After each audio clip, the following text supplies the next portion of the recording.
Hey guys, how are you today? Happy game day. Oh my goodness. We have a fun-filled day today. I hope you guys are enjoying your day. Um and just know that when you come over here, we're gonna woo-saw, we're gonna relax, we're gonna breathe in, breathe out. I'm gonna give you some history. Just know that you are fearfully and wonderfully made, okay? And don't let anybody steal your joy. Okay. All right. So yeah, I have some updates on stuff that I'll be doing, but I know I'm gonna be painting like Picasso today, and I'll be showing that stuff too because woo, that's why I usually put a lot of my ideas, feelings, and emotions into my paintings and stuff. So guys, look forward to seeing more art and everything and what I'm gonna be doing. So I had a special someone to ask me to do this show on Candace Wiggins. And every time ADP research she always finds something that she doesn't know, or either she forgot or something like that. And this is where we're going to get into talking about Candace Wiggins. So Candace, I hope I do a good job in talking about you and your history and everything, because like I said, every vet matters and history matters too. Guys, I don't know if you saw it, guys, but I did the Venus and Serena, right? Wow, right after that. I know you guys saw it right after that. Here we go. They get ready to do a match together. Look at that. God know what he doing. He know what he doing. And it's just all out of love, and for people not to forget the vets, for to not forget the people that help, what I'm saying, make history for whatever women's sport that they play in. Okay. So we're gonna keep doing it. I'm so happy for the vets in the I mean, just tennis everywhere. We're gonna get into the volleyball and softball and everything else too. Because it's just stuff we didn't know and we're learning, and it's always good to know no matter what sport it is. So we're gonna get into Candace Wiggins today. I have one video for her today where we'll stop and go and we'll talk about it. I've seen videos where they had where she plays and you can kind of see her footwork. So we might play a couple of shorts of those, but I really want you guys to understand who Candace Wiggins is, what happened. And even though some people may not believe it, or a majority may not believe it, doesn't mean it's not true. It just wasn't proven to be it wasn't proven to be true because nobody took the time out in the W to find out. And when you have so many up against you, of course they will say, oh, this not happening because it didn't happen to them, or they don't know. So but we'll talk about it. So welcome, welcome, welcome. I see secrets in here on time. Everybody else be sneaking in here secrets. So I'm gonna be catching them. I know she will. She's sneaking here probably at the 5 minute mark or whatever and stuff like that. But yeah, so let's get into talking about Candace Wiggins, right? I'm taking you straight from Growpedia. This is where usually I get my information, some of it. And what they'll do is have the rest of their sources at the bottom from different articles. So anytime you want to research any player, go to Growpedia and it's going to show you, you put in their name and it takes you from the early life to what they're doing now. And then you in between it, you put your videos in there, and so people can get an understanding of who she was. And then I like when the players are able to speak for themselves, right? So Candace Dana Wiggins, born February 14th, 1987. She's a retired American professional basketball player who competed in the Women's National Basketball Association, the WNBA, for 8 seasons, primarily as a guard, and achieved both in college and in professional play before publicly critiquing the league's interpersonal dynamics.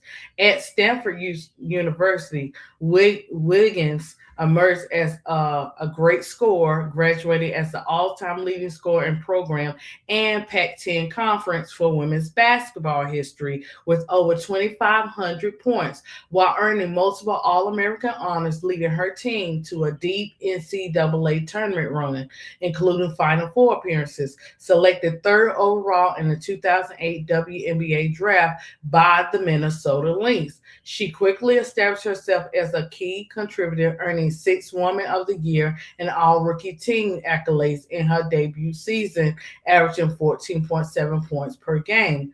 Wiggins contributed to the Lynx' 2011 WNBA championship victory, starting in the finals and providing scoring off the bench during regular season across her stints with the Minnesota. The Tulsa Shock, the Los Angeles Sparks, and the New York Liberty, where she appeared in 238 games before retiring at the age of 29 following the 2015 season due to injuries and burnout. In 2017 interview, she described her WNBA experience as mirrored by persuasive bullying and a toxic culture, claiming that approximately 98% of the players were lesbian and that the straight athletes like herself faced harassment for not conforming to expectations around appearance and behavior. Factors she said accelerated her early exit from the league. These remarks, which will challenge prevailing narratives about the league's inclusivity, responses from current players disputing the extent of such issues, but highlighting ongoing debates about conformity and interpersonal pressures in professional women's basketball. Let's talk about her early life.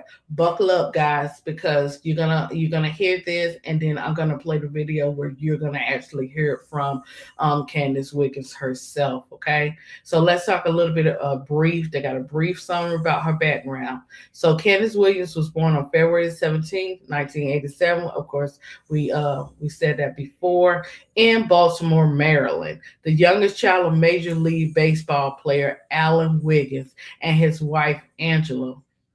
Her father, a second baseman who played 7 seasons in the MLB, debuting the San Diego Padres in 1980, joining the Baltimore Orioles from 1982 to 1985, finishing with the Padres in 1986 to 87, died on January 6, 1991 from AIDS related complications when Candace was 3 years old.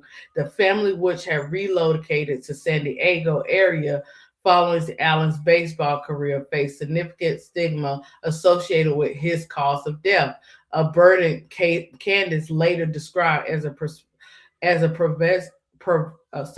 guys, pervasive until Magic Johnson's HIV diagnosis announcement on November 7th, 1991 prompt broader public discussion and reduced the family's shame.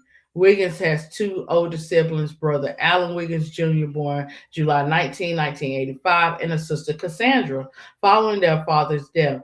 Angela Wiggins raised the three children as a single mother in Southern California, emphasizing resilience, athletics, admin, financial, and emotional challenges.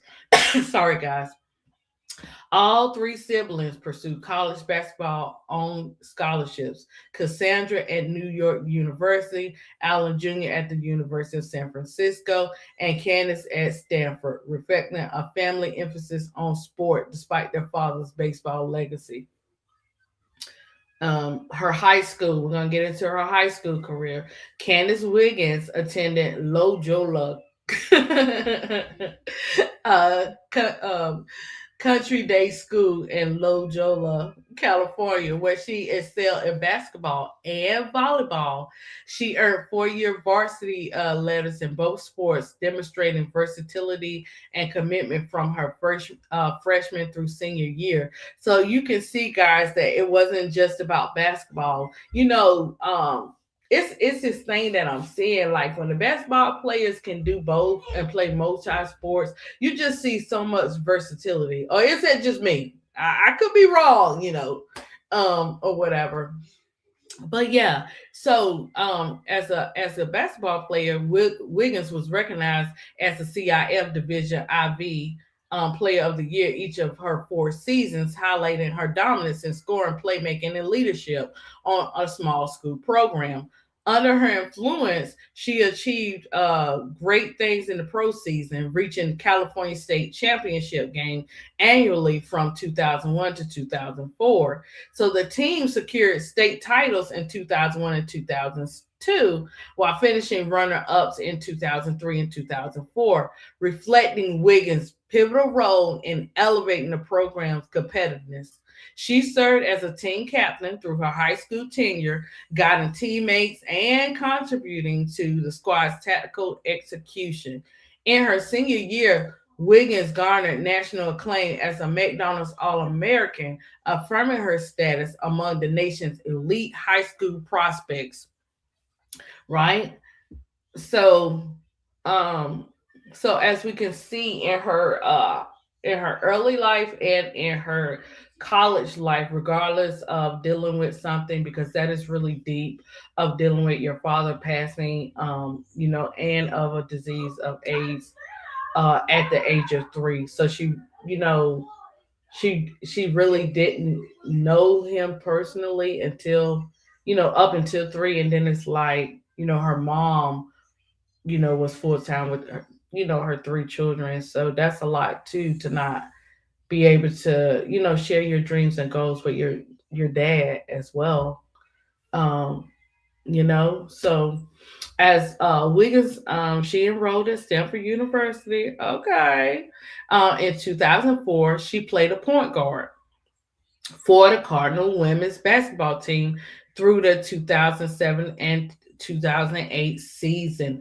Over 137 games, she averaged 19.2 points, 4.8 rebounds, and 3.2 assists, and 2.1 steals per game, while establishing herself as the program's all time leading scorer with 2,629 points, a mark that also led the Pac 10 conference at graduation. She set Stanford records for career three-pointers made, 295, and free throws made, 556, underscoring her offensive efficiency and volume scoring. So in her freshman year at Stanford, from 2004 to 5, Wiggins averaged 17.5 points per game, helping Stanford to a 32 to 3 record and an Elite 8 appearance in the NCAA tournament.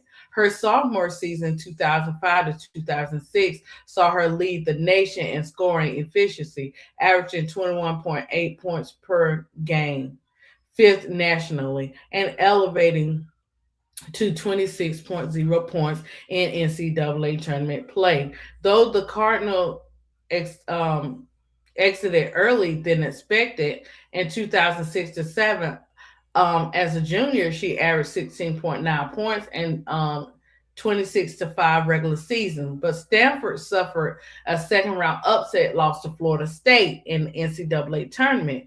Wiggins rebounded strongly as a senior in 2007 and 2008, and she was averaging 20.2 points and propelling Stanford to Final Four, where the team fell to Tennessee. She's tied the school's single game record with 44 points in the Sweet 16 victory.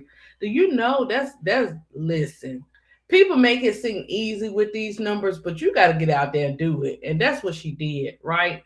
And it was over Rutgers on March 24th, 2008. That was the highest Stanford NCAA tournament in history.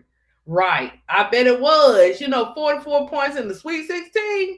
Yes. I gotta check into that, guys, and see about who has the highest points in playing in a single game in the NCAA. Hey guys, that's homework.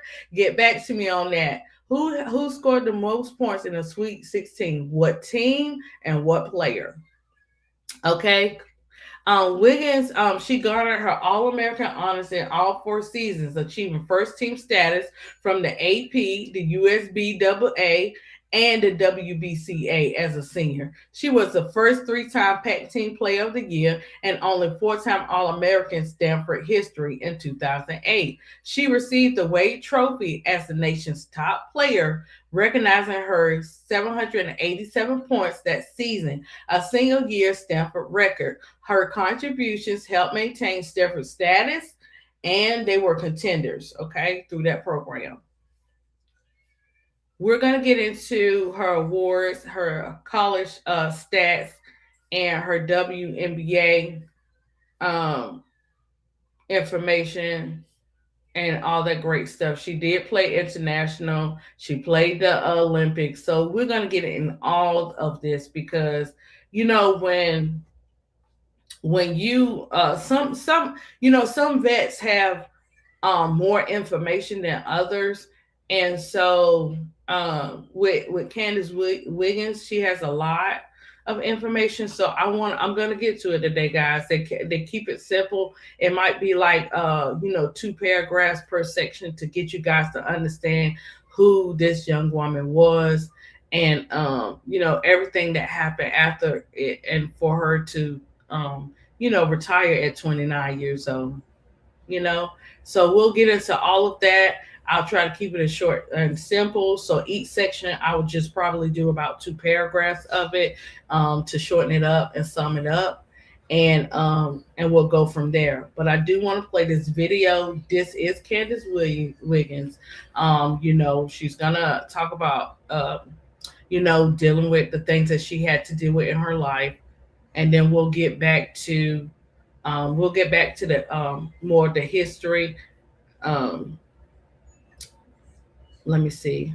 Yeah, we'll get more back into her professional career, and I already did the breakdown. I already did the breakdown of the numbers, and this was what I love too, guys. They got the graphs, and everything. But I already told you guys about her stats for college and for her high school. So when we come back, we're going to go into her professional career. But let's play this video to give us a break in between me talking about oh, he back in there. Me talking about Candace Wiggins. Okay, guys. Hey, Tony. Oh snap. Okay, let's see who came in here. Oh snap. BD. I see BD. Oh, okay. We're talking about Candace Wiggins today, Tony. Okay. Tony, you at work. I know Tony be busy, but she listen. Thank you, Tony, for thank you guys. Really, thank you so much for showing up because woo wee. Let me tell you, guys, when you on the right track with something, boy, do you get hit with some things. And ADP, for 2 days, I'm holding strong. Nothing to do with my babies, nothing to do with, like life stuff. Just things to do with like my art, my YouTube, just all that great stuff. But let me tell you something about me. I'm a fighter. If you learn anything about me, I might be in my nurturing corner, but I'm definitely a firefighter. Hey, not for the week. Okay. Let me see who else up in here. I want to make sure I notice everybody coming in for class. Cheryl Swoops. Oh, here go BD. Cheryl Swoops is the second with 47 points. Texas Tech, 1993. Are you for sure? Oh, wait a minute. You got another one? You know what? Okay, BD. The next time we come in, I'm gonna pull up. I'm gonna pull up the players. You say yes? Okay. I'm gonna check Swoops out. I'm gonna pull up all the players, and then we can go from there and see from who made the most points in the Sweet 16 compared to now. We can kind of do a little comparison. Oh my gosh. Guys, here he goes. This is why I be like putting BD on the stepbrother adoption list. Cause he always got that that ego just be all in my chat too. Okay, BD, I'm just saying. I got the research. I can't believe look, I see what you put in the chat. But it's okay for me to research it. If I don't research it and go by what you say and get up here and say some of those things, they gonna come at me, and then you gonna be sitting in the chat all fine and dandy. No, I'm doing my research. So since you put it out there that you said Cheryl Swoops, 1993, I know you putting the little years in there and everything. I'm gonna look it up and I'm gonna see. Okay. And if you're right, I will give you that respect. But I gotta research first. That's why I asked. But thank you for being on it, or whatever, so quickly. But we're gonna check and just make sure. Okay. So we're gonna tap into this video. I think you said someone had 50 points. Lori, is that Lori Bauman? Is that who you talking about with the 50 points from the University of Maryland? You said she's over Cheryl. That's what I'm saying. I'm gonna look it up and see, since you want to say you've been doing this for 40 years. I don't know why you want to throw that age in there, but I just see that you want to throw that in there. I don't care nothing about no age, BD. You know what I'm saying? It don't matter. You could be here 70 years and still I'm gonna research what you tell me. Okay. But anyway, guys, just put him on the stepbrother list. Okay, we're gonna get into this video. As you know, the usual routine. We gotta stop and go, but it's interesting, guys, because I had an uncle who passed away. I think I was like 15 years old, who passed away from AIDS or whatever. It's a different ball game, and it's a different type of treatment, of how people treat people. And so I got to see it. I got to see it up close for a couple of months, and which the people I no longer talk to, because sometimes you have to cut people off. So I don't deal with those people, but you get to see firsthand of the mistreatment when people have AIDS, and you also get to see how they take advantage, as far as money wise, and how they treat them, and just all kinds of stuff. So I can kind of understand how, if someone knows, like, you do have a family member like that, how they how they may come at you. So we're gonna hear Candace Wiggins' story, and she'll give you guys a little bit of that as well. Okay.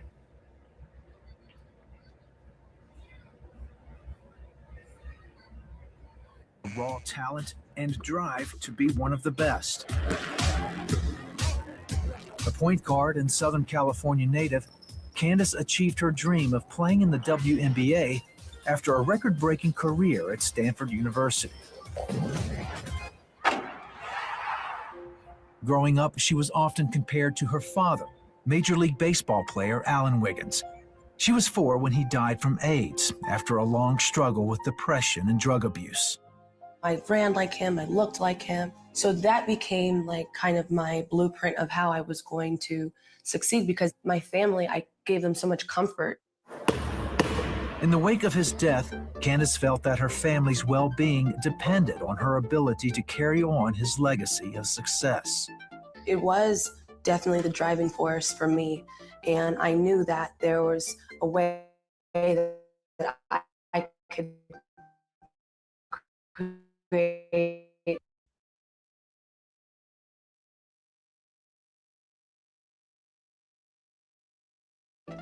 joy in a situation where there was so much pain. In high school, Candace carried her team to 2 state titles, earning her a full ride to Stanford. There, she became a 4-time All-American. Even then, she felt her team's success depended on how well she performed. One thing that I did carry very heavy at Stanford was this idea of putting the women's basketball program on my back, to the point where even my senior year at Stanford, my coach, Tara Vanderveer, said, "You're carrying us. I'm putting pressure on you because we're going with you." Candace had become so focused on doing well at basketball that her childhood commitment to Jesus Christ lost its place in her life. I had never communicated with him. I had a Bible in my dorm that my grandmother gave me that I just did not even, it was a cumbersome length. I was intimidated by it. I didn't dive in. I didn't pray. Even though she was making a name for herself, Candace was still under the shadow of her father's dark legacy. But now, as I was getting bigger and bigger in college, this monster that was following me was creeping up. That monster confronted her in March 2008. Hours before her team was to go up against Maryland in the NCAA quarterfinals, she went online to read an article that had been written about her. I was thinking that I was going to read this wonderful write-up on myself and just how great, and man, they got to talk about how it was just the biggest game of my life. And here I'm looking for it, and there's nothing on me. It's all on my dad. It dawned on Candace that people cared more about how well she performed than they did her. It hit me like a knockout punch. I felt defeated. I felt like no one cares for my soul. That's how I felt. For the first time, I felt like I had been born into terrible circumstances, and I just kind of started questioning. This is the biggest game of my entire life. Our family legacy is on the line. My legacy is on the line. My WNBA, dreams are on the line. Everything is on the line, and I couldn't go to my coach. I couldn't go to my friends. I knew they didn't have the answers. I knew there was only one source, and I just said, I'm going to go straight to the source. Candace knew the only one she could turn to was God. I was pleading with God.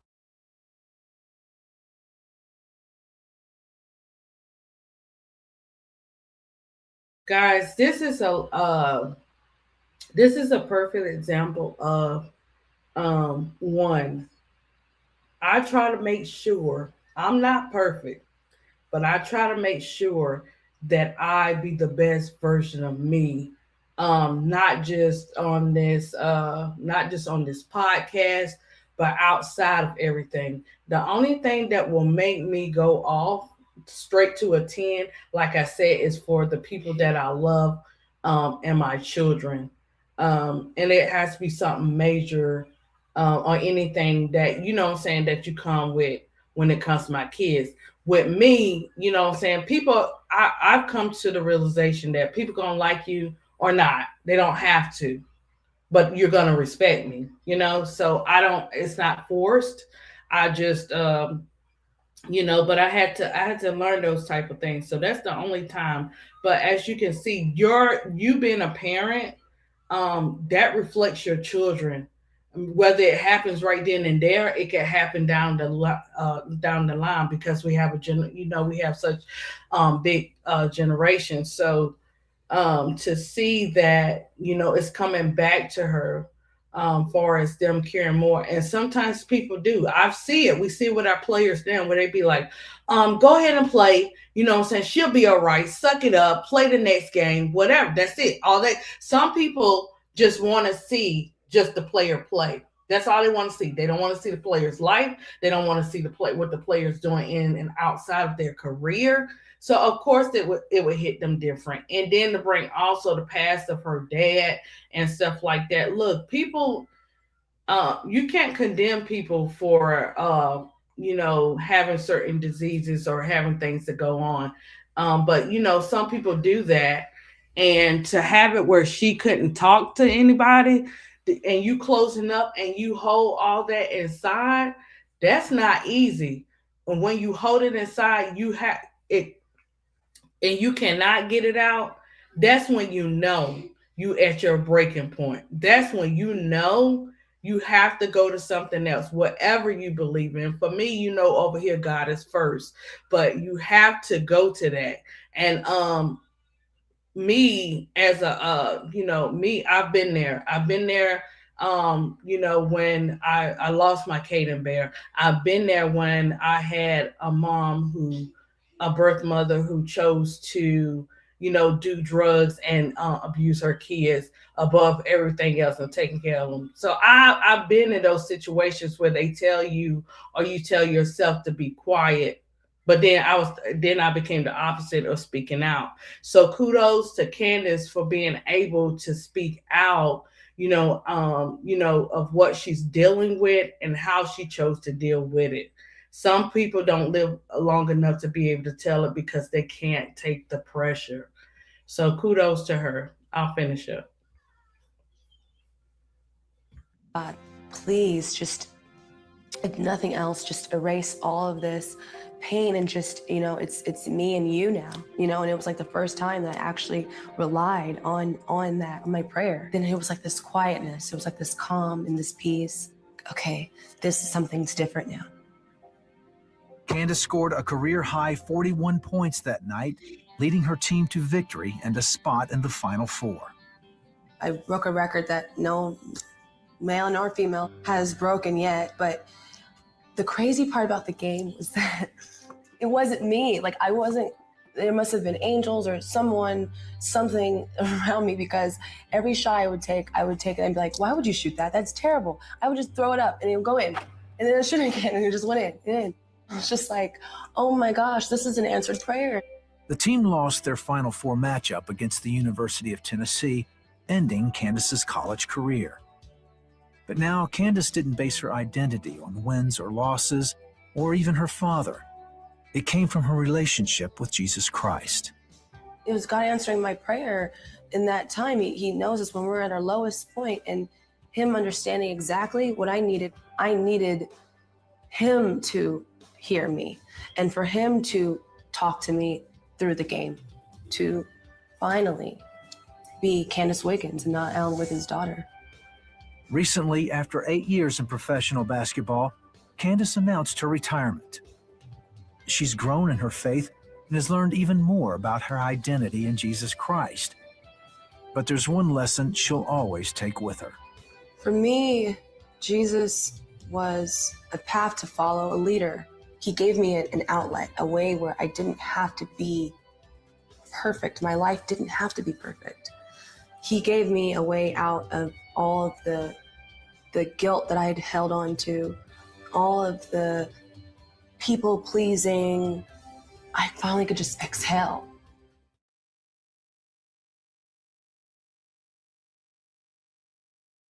And guys, if you wanted to play that back, that's from the 700 Club video, where she was able to, talk about a little bit, briefly. I don't know if it's a full interview on it, but she was able to briefly talk about, what I'm saying, what she, what she went through, how she felt. Imagine how many athletes feel like this right now.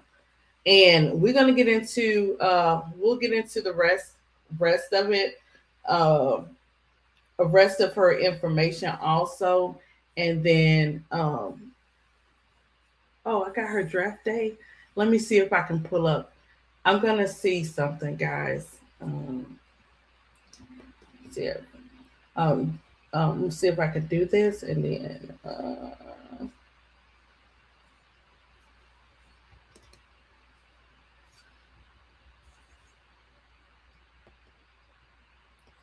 we're gonna get into the rest of her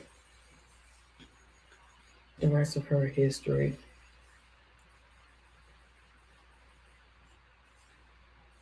Okay, we got one. Okay, that's from Stanford. How many years ago? 7. Okay, we'll get it. We'll play that one too. Yeah, we'll play her speech from Stanford, but we'll do that after I do some more information on her. Okay, so we can get into the rest of it and finding out about what she said when it came to the WNBA. And like I said before, just because some of the players did not agree with what she was saying, we cannot say that the information that she said about the league is not true. You have to look at, even if you're looking from the outside in, you're in a different type of environment where people can be free to do whatever they want and date whoever they want. And sometimes if you're left out of that, or you may not want to be a part of that, who are we to say that it didn't happen? So let's get into her professional career, and then we'll talk about that. Wiggins was selected by the Minnesota Lynx with 3rd overall pick in the first round of 2008 WNBA draft held on April 9, 2008. In her rookie season, let me make sure, guys, because I'm good for doing this. Okay, I'm good. I just wanted to make sure I didn't mute y'all. In her rookie season, Wiggins appeared in 30 of the Lynx 34 regular season games, starting all of them while missing 2 games in July due to lower back contusion, and the final 2 games for unspecified reasons. She averaged 15.7 points, 3.2 rebounds, and 3.0 assists and 1.8 steals per game, shooting 40.3% from the field and 81.7% from the free throw line. Her scoring peak came on July 17th. Wait, that's my birthday. Not that 2008 though. 2008 with 27 points and lost to the Houston Comets. Wiggins earned the WNBA Sixth Woman of the Year award despite starting every game she played, receiving 27 of 39 possible first place votes from a panel of media members. She also was named to the All Rookie team and selected as WNBA Rookie of the Year for June 2008. Let's talk about that little Minnesota Lynx era championship, okay? So wait a minute, where we at?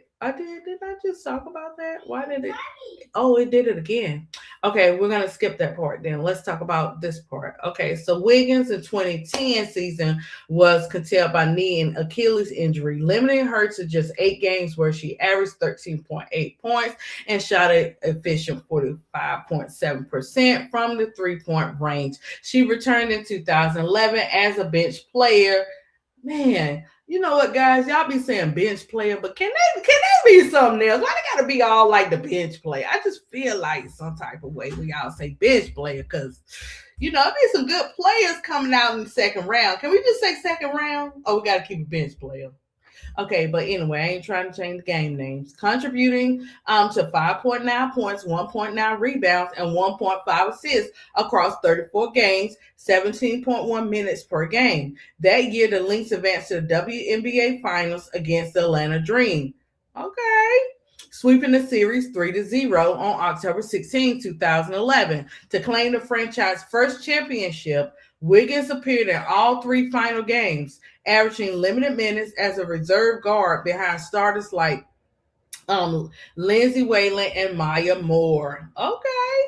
In 2012, Wiggins continued a 6-woman capacity, playing all 34 regular season games with 1 star averaging 6.8 points, including career high 58 made 3-pointers at 39.7% accuracy. The Lynx reached the conference finals but fell to the Indiana Fever.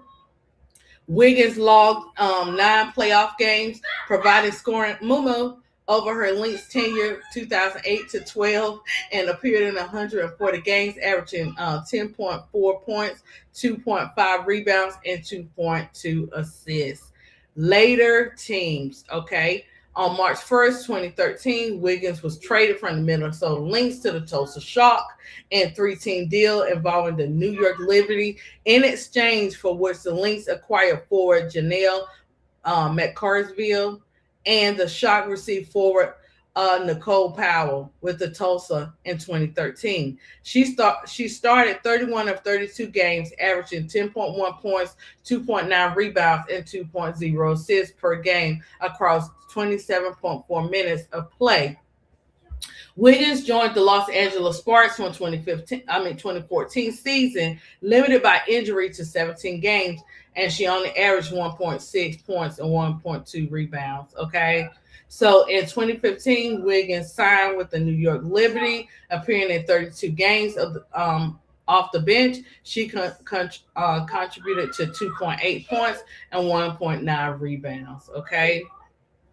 So her retirement announcement was on her retirement announcement on March 22nd, 2016. Candace Wiggins announced her retirement from professional basketball in an essay titled, hold on guys, let me see who Mumu talking to. Mumu.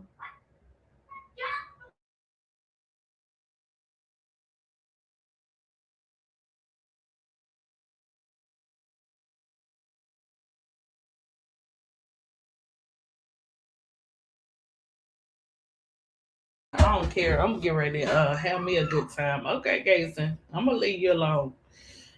Yeah. It's okay. Yeah, so as you can see, her numbers started to go down. She announces her retirement March 22nd, 2016. Candice Wiggins announced her retirement at the age of 29. She was a free agent after signing with the New York Liberty from 2015 season. Wiggins concluded her 8 years. She played 8 years, guys, in the WNBA, okay, which included a 2011 championship with the Minnesota Lynx. In the essay, Wiggins reflected on the physical demands. So she wrote an essay, and in this essay, she reflected on the physical demands of her profession, noting 8 surgeries. This young woman had AOMG. We don't even calculate how many surgeries now players have, and players I mean, injuries and stuff have an impact on our players and their mental health, but oh my gosh. Okay, so 8 surgeries Wiggins had to deal with, okay, including 5 on her knees. So that's interesting, right? One Achilles tendon repair and 2 on her feet, stemming from injuries sustained during her time with the Lynx and overseas play. She explained her passion for the sport had waned since 2011, stating she was no longer in love with basketball. I mean, 8 surgeries down to your feet. Um, yeah, that's a lot for a person to think about. With their life and their career, and if do I need to go ahead and just retire from this sport, right? We can't even imagine those 8 surgeries. We can't even imagine what you have to go through, because you learning certain things all over again. A lot of physical therapy. um, Admit the Lee's grueling schedule of domestic and international commitments. Wiggins emphasized a sense of renewal in her decision, writing, "I feel reborn, excited," and adding, "Sometimes the greatest things happen after you say goodbye." Mm, yeah, yeah, I can agree with that too, Wiggins. Wiggins highlighted personal career milestones such as her recovery from ruptured Achilles in 2011, inspiring fans, including her family, who attended their first WNBA game after hearing her radio interview. She contrasted her post retirement outlook with her father, Mitchell Wiggins' experiences, expressing optimism for pursuits beyond athletics without specifying immediate plans. The announcement marked the end of a tenure that saw her drafted third overall by the Lynx in 2008 and contributed as a reserve player across multiple teams. Yes, guys, she did play overseas. She also played for the U.S. basketball national team. She first represented the United States on the youth national team level 2005 as a captain for the U.S. basketball U18 squad at the FIBA Americas U18 championship qualifying tournament, where she scored 23 points in the gold medal final against Puerto Rico, securing victory in qualifications world event.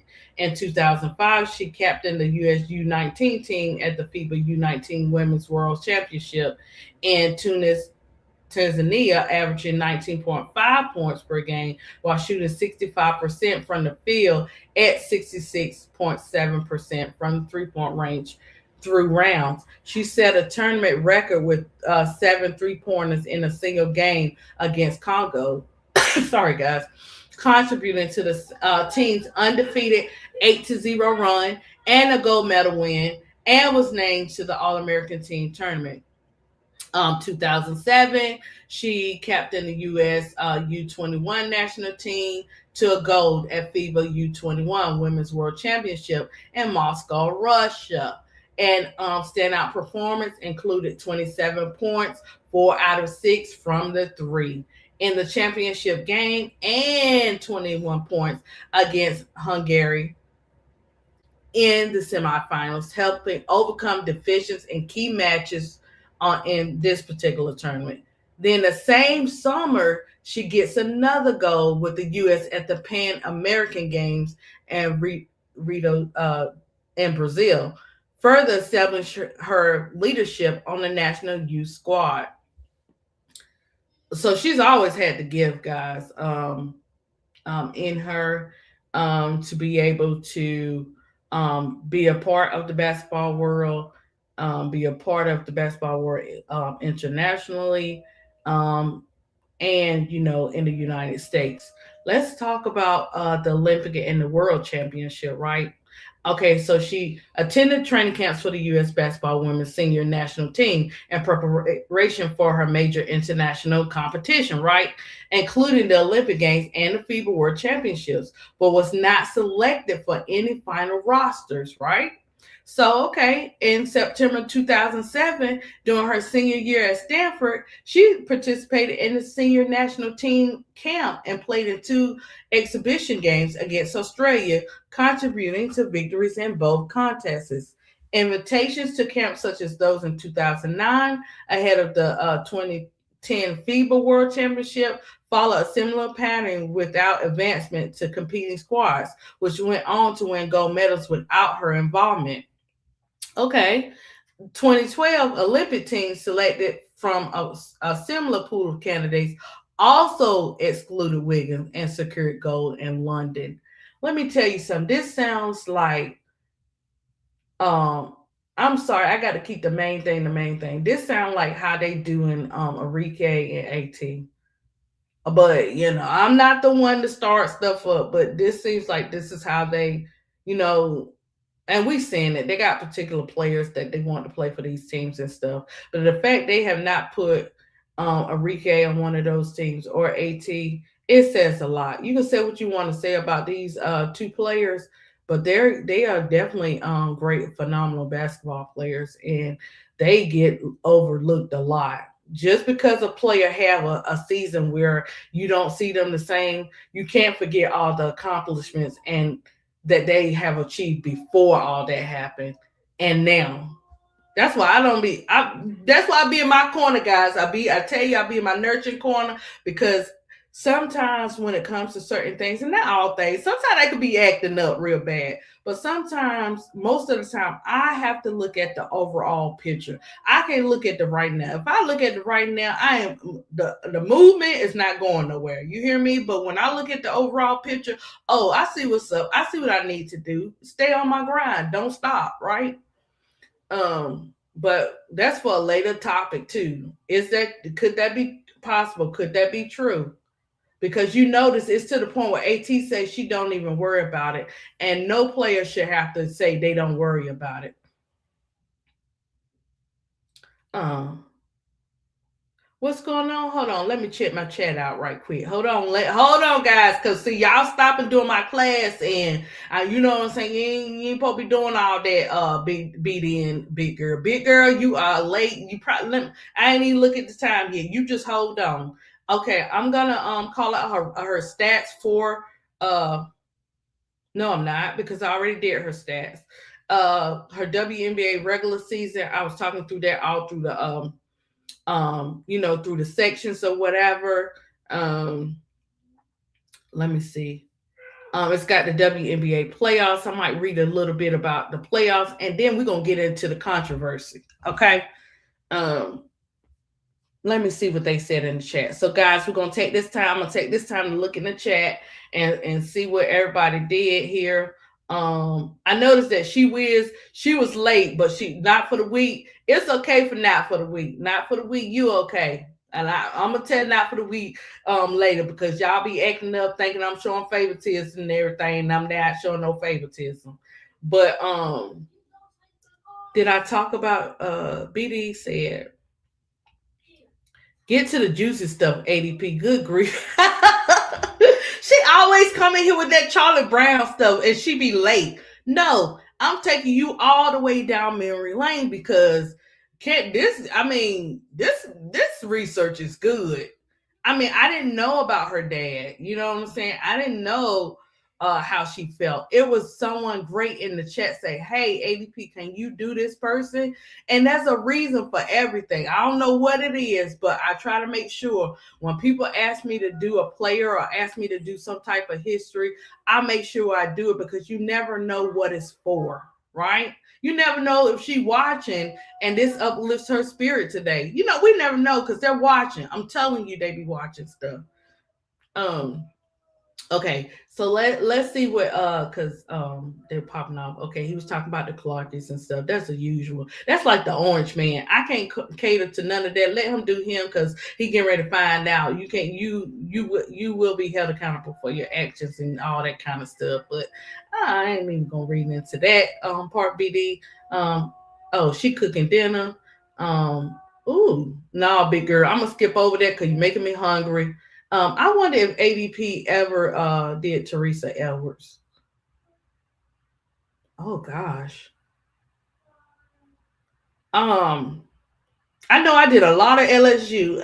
Yeah, I did in the beginning. I have to check BD, but it's never too late to redo stuff. You know what I'm saying? To redo a player. Um, Oh, Brian, you a dad? Oh, okay, guys. We got to do a special shout out to all the kings, all the kings. Happy Father's Day. And yeah, when I go live tomorrow, I'll be doing Happy Father's Day too, because although I have other siblings with my dad, I'm the only child that yeah, and we are not alike, okay? We definitely not alike, boy. Woo! But you know what I'm saying. I love my dad though, but he's a May baby and good gracious ball of fire. Mm-mm-mm-mm. And he don't play. You hear me? He's retired now, and he don't play about his millions at all. He worked for 30 years. Oh well, over 30 years. At the Mint. They call it the Mint in DC. He worked for where they make the money plates. They make the money plates for the money and everything. He worked in that department, and so he had worked there for over 30 years.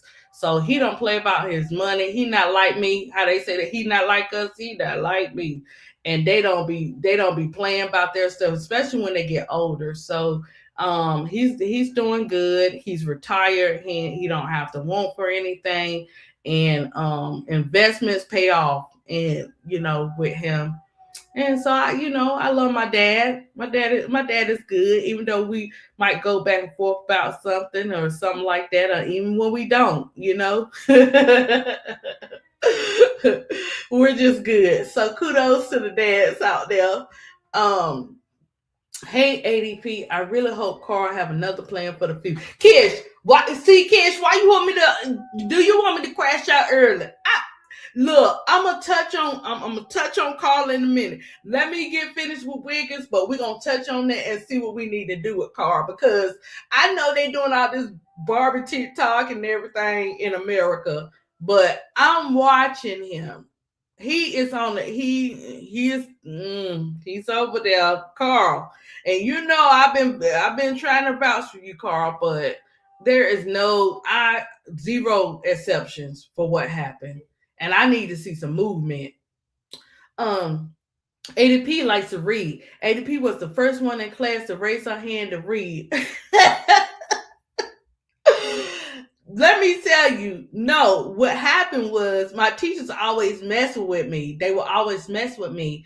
But what I learned to do, I did like to read. You know why? Because I was able to read and do figurative language or put expression to it. So that every time I read in class, you was going to get some type of expression or something in there. Because guys, listen, reading this stuff like that, you gotta have some kind of comedian type of read or something up in there. Do we all gonna be asleep? Some of y'all at work. I'm not trying to put nobody to sleep. BD said he lost his dad in 2020. BD, I am so sorry to hear that. I wish you the best. And look at you now. He would be so proud of you for being a great dad to your children. And BD came up here, guys. I don't know what particular date that was, but he came up here and he wasn't afraid. A lot of people think that men are not supposed to show expression. and not supposed to feel some type of way. This is one of the biggest problems in America because they hold these men and these kings to those type of standards. No, you get it out. Now you don't be coming at us like that. You know what I'm saying? But you get it out, and you know what I'm saying, you should be able to get it out. But when he came up here, guys, and he gave his testimony, you can tell if people for real about stuff or they being. I know I can. You can tell if people being real about stuff in their life or they just want the show. And when he came up here, especially when it's talking about his child, he was not lying. He was not, you know, pretending. He was very passionate about it. And, you know, I hope she really knows how much you know what I'm saying, how much you love her, BD, because guys, when we like we have men, BD, and some of you others may have family members and stuff like that that have children with autism. So with Kason, like Kason, only thing is he doesn't fight, he doesn't have tantrums, he doesn't do none of that. He may stim every now and then, or he may repeat something over and over, and that's called scripting, where they repeat stuff that they watch. But other than that, I found out Kason was trying to play me at 3 years old. Like, and of course, the other kids would be like, "Oh, you're spoiling him." I said, "I don't know where y'all get that from, because y'all was spoiled too, right?" And then, guys, I figured out he was getting me with them little pretty eyes. He was getting me, still getting me. That's why they know all of them get me. But it's you know, as parents, we're constantly fighting for our children. And for me, I'm doing homeschool with Kason because I've been that teacher, guys. That's why I tell parents, please, grandparents, parents, aunties, villages, please pop up at those schools. Pop up at those schools. Make sure you are alert, because I'm telling you, even the ones that you think are great, sometimes those be the ones. So I'm just saying, be careful. I even told the parents to pop up on me if you think I'm not doing it right or doing, you know what I'm saying, a good job when it comes to the kids. June said, "I don't trust Carl." Okay, June, I'm gonna get finished with Candace so we can get up into we're gonna get up into Carl. But I had to lay down the groundwork when it came to Candace Wiggins, because guys, we can get into this controversy, and I want you guys to be honest in the chat. Do you really feel like this goes on in the W, where if you you know, choose to a different type of partner style or whatever the case may be, do you feel like the players do get treated some type of way without everybody saying it? Do you feel like, you know, Candace was maybe taking things out of context, but only Candace can tell that story? You know what I'm saying? And when you come out with stuff like this, of course of course people ain't gonna agree with you, because you wait a minute, you know. So, and it might be different beliefs why you believe in certain things. Who knows? But do you feel like players who have a different lifestyle like that, do you feel like they get treated like that without saying it? So we're gonna find out. So we're gonna get ready to get into this controversy. I'm gonna play her Stanford speech. So matter of fact, I'll get ready to play her Stanford speech, and then we're gonna get into the controversy of what she said about the W. Okay. So let's get into that.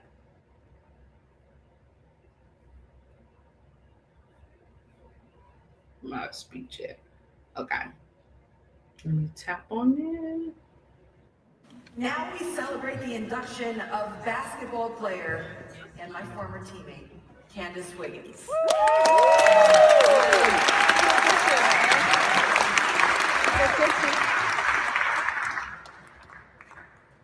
Recruited for basketball and volleyball, Wiggins emerged as one of the most prolific two-way guards in Stanford history.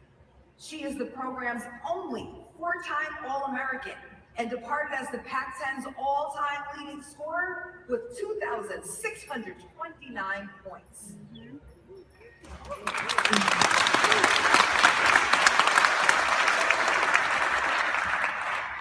As a senior in 2008, Wiggins became the first woman in NCAA tournament history to score. And guys, this is actually coming from her. This is actually her YouTube channel. I don't know when she started it, because her subs are at 516. So I don't know. Maybe she just started it. You never know. And who knows what she's getting ready to cook up and come out with. So we'll see. For at least 40 points twice, netting 44 against UTEP and 41 against Maryland. Woo! Yes. I think as a team against Maryland, we might have had 60 points, so Candace had 41 of them. But it should take us to the Final Four. Wiggins received the Wade Trophy as the top women's player in Division I basketball. A dynamic playmaker and shooter, she led the Cardinals to a 32-3 record in 2004 and 2005, and was the first to claim Freshman of the Year and Player of the Year honors in what is now the Pac-12. As a sophomore, she buried 90 three-pointers and repeated as Pac-10 Player of the Year. She holds career records at Stanford for highest scoring average, three-pointers made, free throws made, and steals. Wiggins. So pretty much she's giving an introduction. So let's see when Wiggins actually. Okay, we're gonna start with her actually.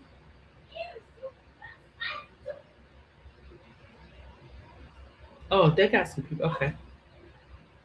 Stanford, and I had a once-in-a-lifetime opportunity to be Candace Wiggins' high school basketball coach. At La Jolla Community High School, Candace was a model student-athlete of character. She was driven to achieve excellence in all aspects of her life. She had a passion and love for the game of basketball and for life itself. Her smiles, her laughter, they were contagious on campus.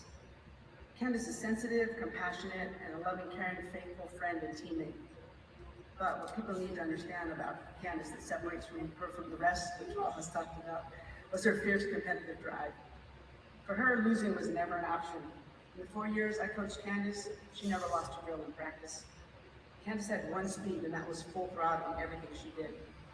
When your best player is your hardest worker and toughest competitor, it creates this intense practice environment. And although some of her teammates didn't understand her drive, she taught them how to compete on every possession. Candace made everyone around her better. And although she was our best player and led our team in every stat category possible, the only stat that mattered to Candace wasn't the team. The second thing you need to understand about Candace that separates her from the rest is her willingness to want the ball in game situations and when the game is on the line. And there was so many times in her 4 year in high school that she would literally put the team on her back and will us to a win. And the story of her freshman year, we were in the state championship game. We were playing Modesto Christian, and we were down by 5 with 2 minutes left to go. And freshman Candace Wiggins goes on a 9-point streak and delivers the state championship for her high school team. She went on to lead us to 4 more state appearances. That night, I think Candace laid the foundation for her legendary high school career, and without knowing it, set a cornerstone to what would become a Hall of Fame career at Stanford. Lastly, to the Stanford Hall of Fame Selection Committee, you made a slam dunk decision. That was a nice class. Yeah, they did. And y'all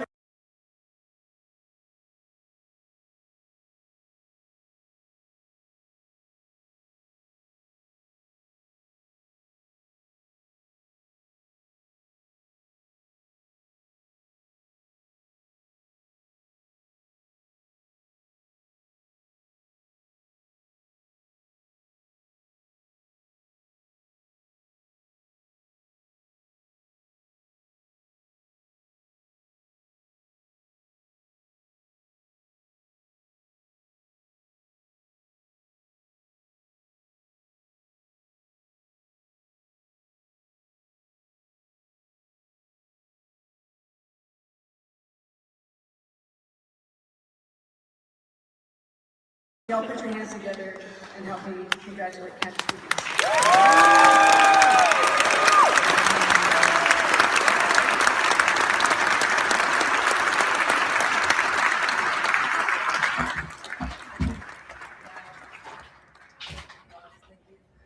Coach Stanford, first of all, I just want to thank the Tabor Investment Fund for just making this incredible, amazing night possible.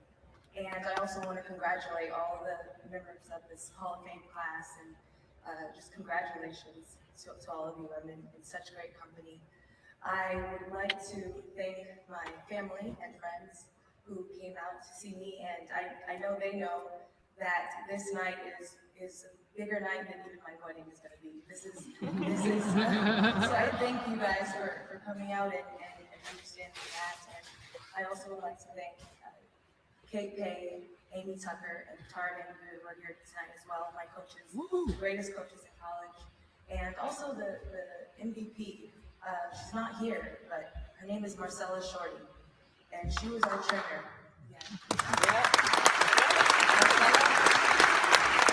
And the reason why I say she was the MVP, when I think about it, is the one thing that I was at Stanford that was better than anything else was healthy. I was healthy for 4 years, and I appreciate that more than I ever do for anything else of being healthy. And finally, actually, I would like to just say how amazing it is to be sharing the stage with you, Roz. You're a reflection of my success. You're the truest reflection of my success. And I just, I know that you, above everyone else in this room, is going to understand what I'm about to say. And so that's really amazing. And I also would like to give a shout out to my athletic director, Ted Leland. It's good to see you. And also, I haven't met you yet, but I'm really looking forward, Mr. Bernard. And I'm calling this weekend, it's the end and the beginning. And I just think it's really awesome to have you two here to really connect the past and the present and the future. So just want to give a shout out to you guys. All right. C.S. Lewis called joy an unsatisfied desire, which is itself more desirable than any other satisfaction. He went on to add that joy must be sharply distinguished both from happiness and from pleasure. More than anything else, I would like to be remembered at Stanford for my spirit of joy. It is the fundamental essence of my character and completes my identity. But what is joy to me? Taken from the Greek word chara, joy is an inner gladness, a deep-seated pleasure. It is a depth of assurance and confidence that ignites a cheerful heart, which leads to cheerful behavior. What joy isn't is an experience that comes from favorable circumstances. There is a chorus from an old spiritual song. It goes, "Happiness happens, but joy abides." I learned at Stanford how to have joy through the trying times, but it wasn't a lesson I learned overnight. It cost me blood, sweat, and tears. But it was worth the results, which lasted for a lifetime. Joy comes in some of the most unlikeliest ways and can be most appreciated in the long-term processes that we possess on Earth. Right now, I'm reminded of how Tara would talk about our advantage, how our advantage as a team was going to come during the last 5 minutes of the game, when we would look around and see the other team losing their endurance, their conditioning slipping, and with that, their focus would start to shift. Their own individual selfishness causing their team's goals to collapse. At this moment, we would look around and see our hard work manifest right before our eyes.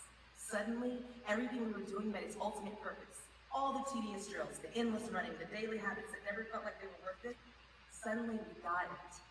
For them, our opponents, we could finally understand what it specifically was that was their tragic mistake. It, meaning the hard work, the sacrifice, the discipline.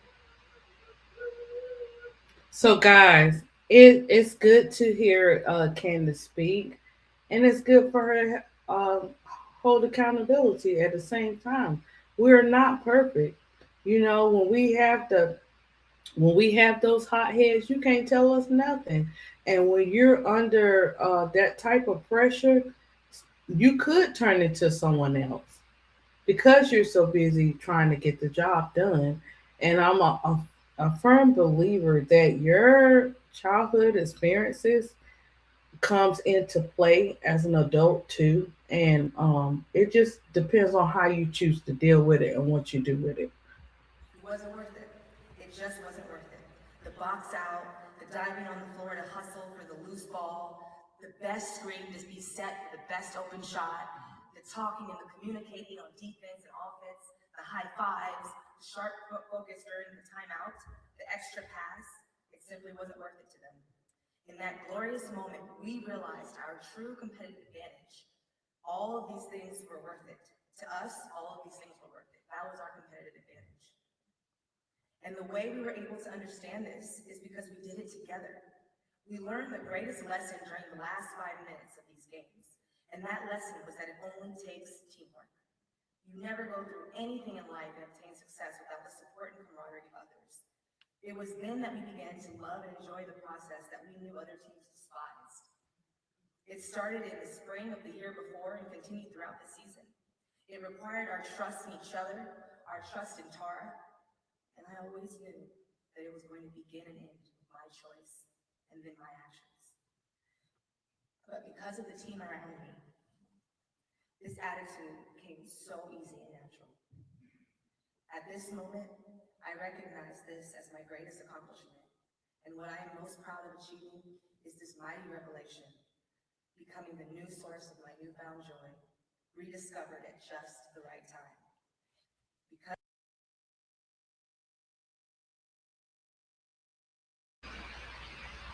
it seems like, a lot of times when the players are in these games and they're playing on these teams, we see so many versions of that player.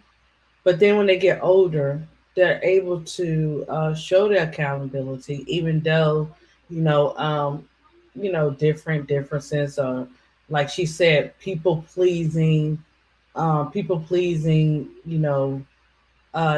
being unselfish. All those great things can play into a part. But once you get older and you can move from that, it says a lot. It doesn't matter how old you are to have accountability. Brian, I want to know what you meant by about Wiggins, because um, I know I'm talking about the history, but some of those eye tests and some of those details are also important to add to it. I want to talk about the controversy, the allegations of the bullying and the WNBA culture, right? We're going to get into that.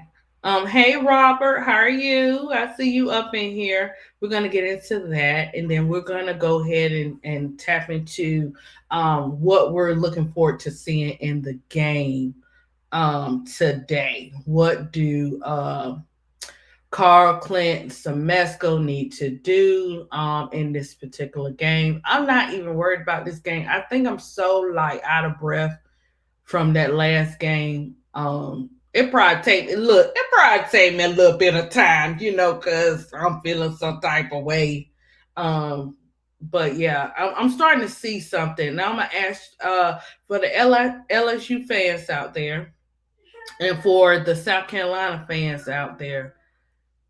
I, do they not like us in the W? I'm just saying, like, is something going on that we need to know about?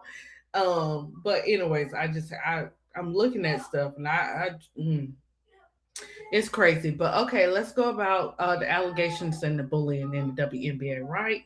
Okay, so check this out. February the 20th, 2017, an interview was done with the San Diego Union Tribune, right? Candace Wiggins alleged that she endured persistent bullying from the WNBA teams throughout her 8-year career. What she said ultimately broke her spirit and prompted her early retirement at age 29 in 2016. Can that be believable? Do we see that bullying type of stuff happen? Yes, we do. But the difference is from then and now, they have no problem doing it in front of our face. No problem. Once they tell you who they are, what they say, you better believe them. It don't matter how many little special sticky notes and stickers you put on top of all that politics and drama behind the scenes. We know, because we're seeing it. Okay, we're seeing it today. It's not stopping. Okay, so Wiggins described the league's environment as very, very harmful.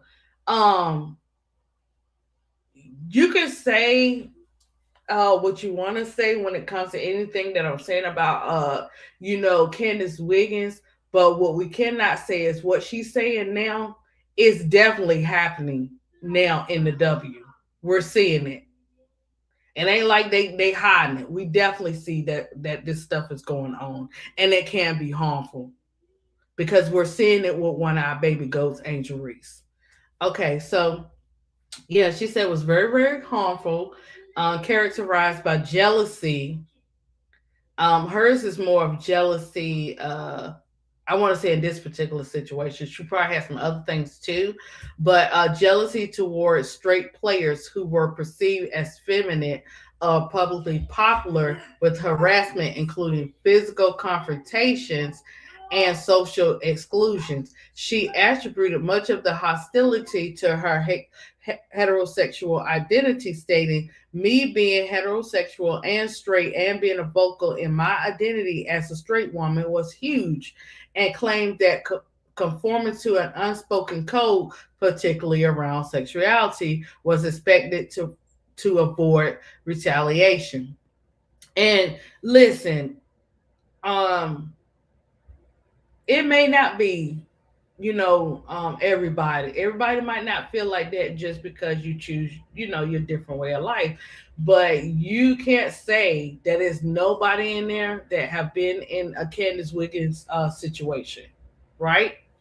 Okay, so Wiggins further contended that approximately 98% of the WNBA players were gay women, fostering a conformance atmosphere with a whole different set of rules that disadvantaged sorry guys, heterosexual athletes unwilling to assimilate. She linked this dynamic to broader cultural pressures with the league, where straight players face targeted bullying for not fitting the dominant mold, including efforts to undermine their visibility and success. For instance, she reported teammates attempting to break her through repeated hazing and isolation, which she said contributed to physical injuries like torn ACL in 2013 and mental exhaustion. These experiences, per Wiggins, contrasted sharply with her positive collegiate career at Stanford, where she strived similar situations. So this is what the WNBA did. The WNBA issued no official response to Wiggins' claims, but they, the WNBA, issued no official response to Wiggins. Okay, to her claims, right? But numerous current and former players disputed them, asserting that they had not witnessed systematic bullying of that sort. That's what I'm saying. Like, just because it happens to someone and you don't see it does not mean it doesn't happen. So when people speak out and say they didn't see it, they only can go by what they didn't see. You know what I'm saying? So we can't say the players that said they didn't see it were wrong because they weren't in that particular situation, or they may not be around been around it, but there's no reason to say that, what I'm saying, it wasn't being done or it didn't happen, right? So, um, but numerous current and former players talked about it, asserting that they had not witnessed this type of bullying. At the time, Seattle Storm guard Sue Bird, a 19-year veteran, stated she had never seen the level of harassment Wiggins alleged during her tenure with New York Liberty. Forward Suggs emphasized that bullying is unacceptable, but questioned the specific specificity of Wiggins' narrative. Critics, including ESPN writer Michelle, argued that Wiggins' portrayal risks perpetrating stereotypes about lesbians and women's basketball, potentially overshadowing legitimate discussions of league culture without evidence from other players. Wiggins stood by her account amid the backlash. And guys, when you come out with something that people don't like what you come out with, you're gonna experience backlash and everybody coming at you. But like I said, we don't know for sure, and the players don't know for sure because they hadn't seen it and they hadn't experienced it. So we can't say the players are wrong for saying that, and we can't say Wiggins is wrong for what she said she went through, right? Um, yeah. So, and check this out too. So they were saying, everybody voicing their opinions, right, guys? Williams stood by that, even though she got backlash. Um, she highlighted these dynamics or whatever. And check this out, guys. we won't ever know if it was true or not, because you know why? There was never any formal investigation or league action followed her allegations, and they remain a point of personal. It's cooking, baby. A personal testimony and independent verification.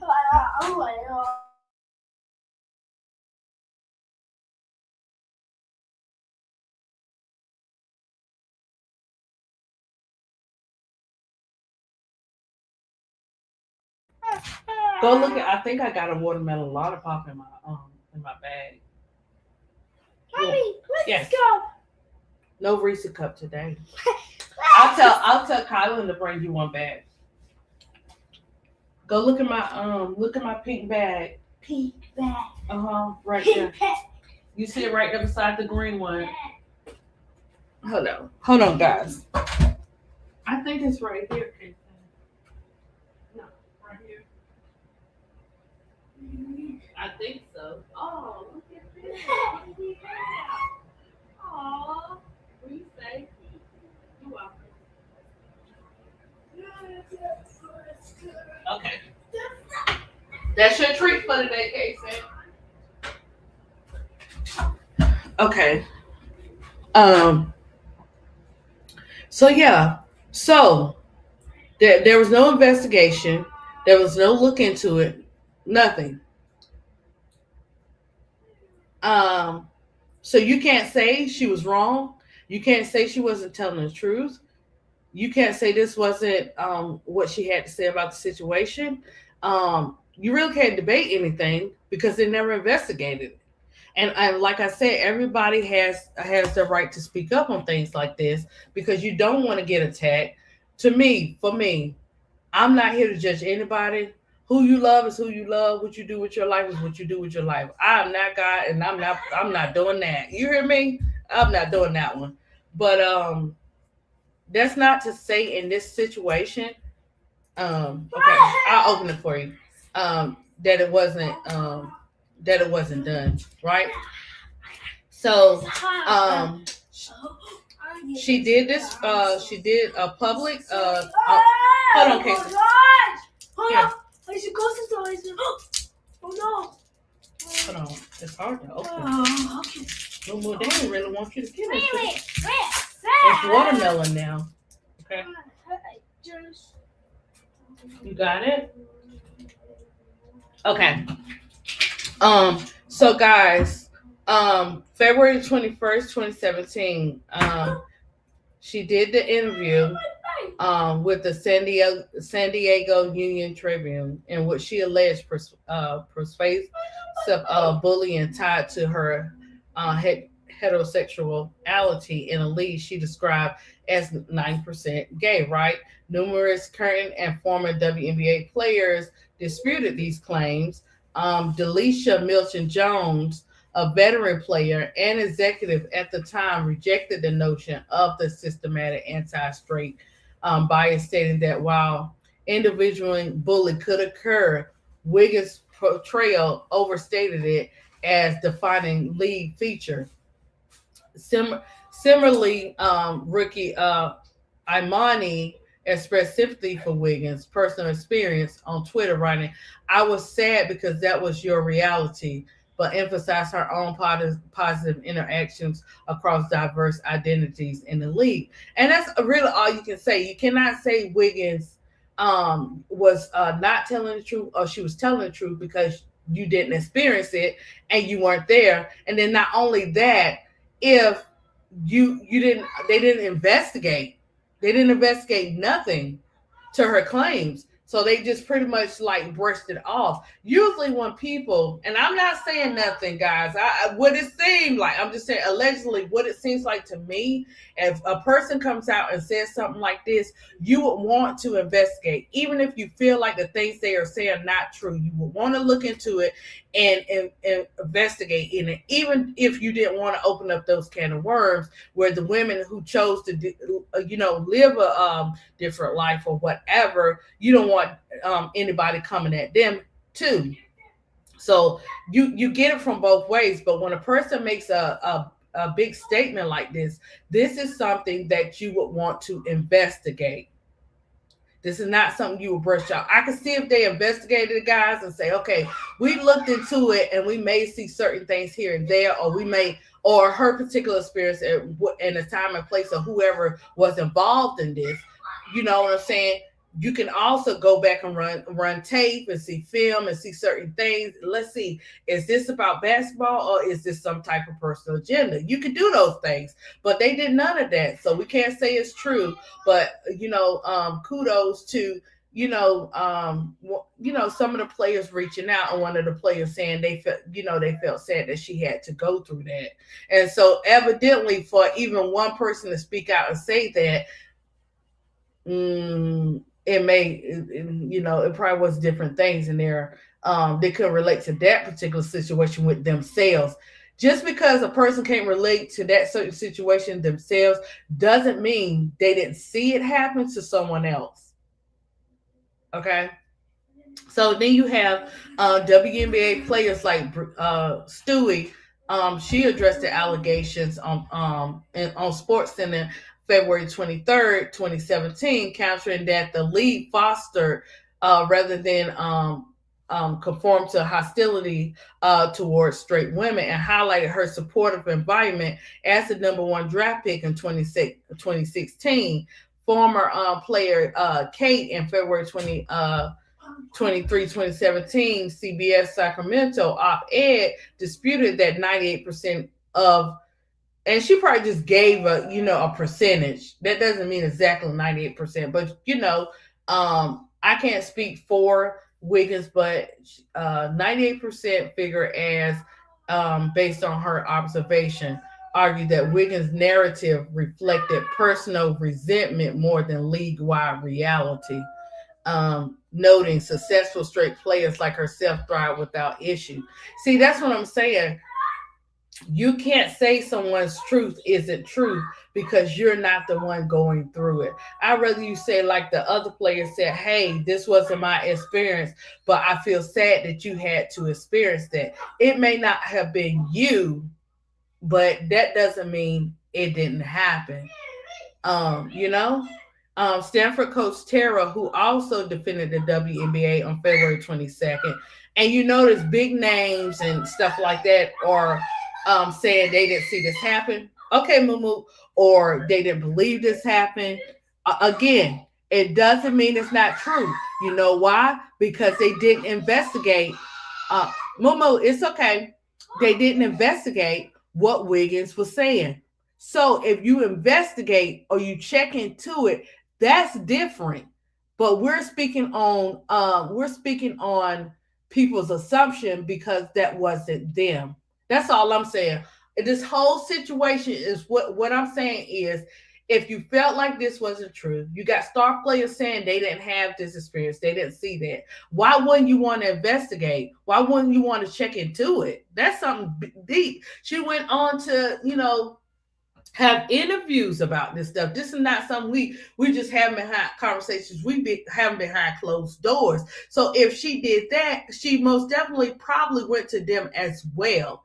So the WNBA after that, they didn't have no immediate statement through President Lisa Borders later expressed being stunned and disappointed on February 23rd, 2017, emphasizes the league's commitment to diversity without validating the claim scope. Wiggins affirmed her statement in a follow-up remarks on February 21st, 2017. Her story didn't change, right?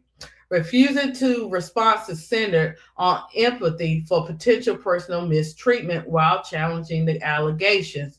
And yeah, when you speak out, sometimes everybody, they don't always like you to speak out. So you never know what happens after that. That's what I'm saying. You never know because, like I said, she made it clear and what she had to say, how she felt. That was her experience,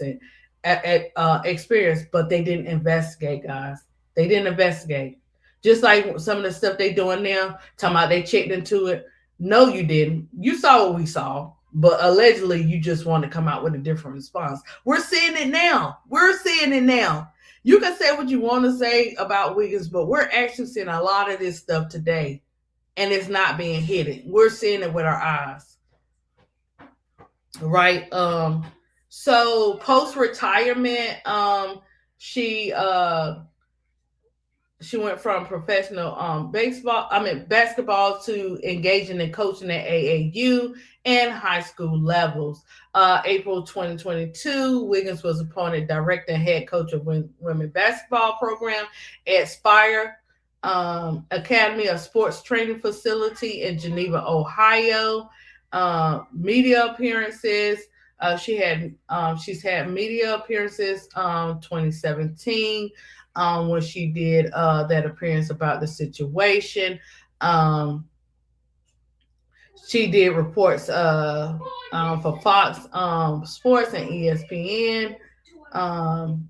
Just different stuff like that. Podcast called with Candace Wiggins in June 2016, hosted by YouTube. So yeah, it was like her show was called Candid with Candace Wiggins in 2016 as well. Personal life, Wiggins married on April 20th, 2022. April 20th, 2022, after meeting her spouse in 2021 and becoming engaged earlier that year. The couple welcomed their first child later in 2022 and remained a teen as of 2025. So she just became a mom in 2022. Wiggins, we already know they talked about her situation she was talking about. Also, she is a health advocacy for HIV and AIDS awareness prevention, motivated by the death of her father, former Major League Baseball player Alan Wiggins, from AIDS-related complications in 1991. In 2010, while with the Minnesota Lynx, Wiggins received the WNBA Cares Community Award for her HIV and AIDS advocacy. So regarding Wiggins' health, Wiggins cited severe mental health deterioration as a key factor in her abrupt retirement from the WNBA in 2016 at the age of 29, after 8 seasons, despite intending to play 2 more seasons. She attributed to this to persist bullying and toxic league environment, what she described as breaking her spirit and creating a depressive state that harmed her psychological well-being. Wiggins specifically claimed harassment targeted her in the league. She estimated they still saying about the 98% of emotional distress, no major physical health conditions beyond routine injuries. So there you have it about Candace Williams, right? And this Big Girl said, this reminds me of the George Floyd situation when the players wanted to protest, but a lot of them were afraid because of retaliation. Right. And this is the thing, guys. They did not investigate. I'm so sorry, Candace Wiggins, because usually they would do some type of investigation on this. And then they try to use people with big names that have nothing to do with the situation to bring them out to say certain things. And I'm glad they only could say they spoke and they only could say for their experience. They couldn't say for hers. They could only say for what they experienced, because you cannot, no matter what you do and how much you want to, you cannot speak a woman's truth. A woman is supposed to speak her own truth, because nobody can tell the truth like she can. It's a difference, guys. If they investigated, broke it down, show us something, they brushed it off like it was nothing. So why, if I'm experiencing this stuff, why would I want to stay in the league like that? You just showed me. You give two, what about me? You just showed me, right? And so we see it now, though. we see it now this type of stuff happening when you're against certain situations, when you don't agree, when you don't follow the blueprints that they want you to follow. When you don't follow those blueprints that they got set up for you and they want you to follow, they come at you. We're seeing it time and time again now in the W. So that's why I was like, yes, do players go through stuff where they be acting up and stuff like that? Yes, guys. But the fact that they didn't investigate tells you a whole lot. To me, it tells me a whole lot. If you don't believe what she was saying, it will make you want to investigate, right? It will make you want to look these things up. Okay, I don't believe what she's saying, so let me go ahead and make an example of her and investigate and put this stuff out there. No, they didn't want to do that because guess what? Let me tell you something about truth. Truth carries a lot of weight, and a lot of people don't want to deal with the truth. And so it doesn't matter to me if you're speaking out and you didn't have that same experience. It's okay to do that. It's okay to stand up and say you didn't have that. But I'm quite sure there were people that had different types of experiences like that, but knew that if they spoke up, they got families, guys. They got families. They got life. How long she been gone from the league, ADP? She was in 8 years. Let me. Why can't you up? Yeah, let me see.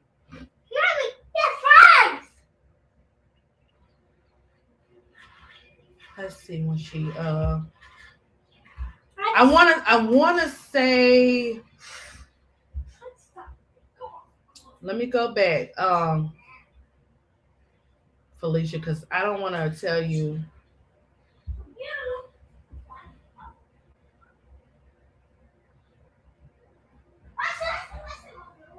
I don't want to tell you the wrong date. Yeah, they issued no official response to her claims. Let me see.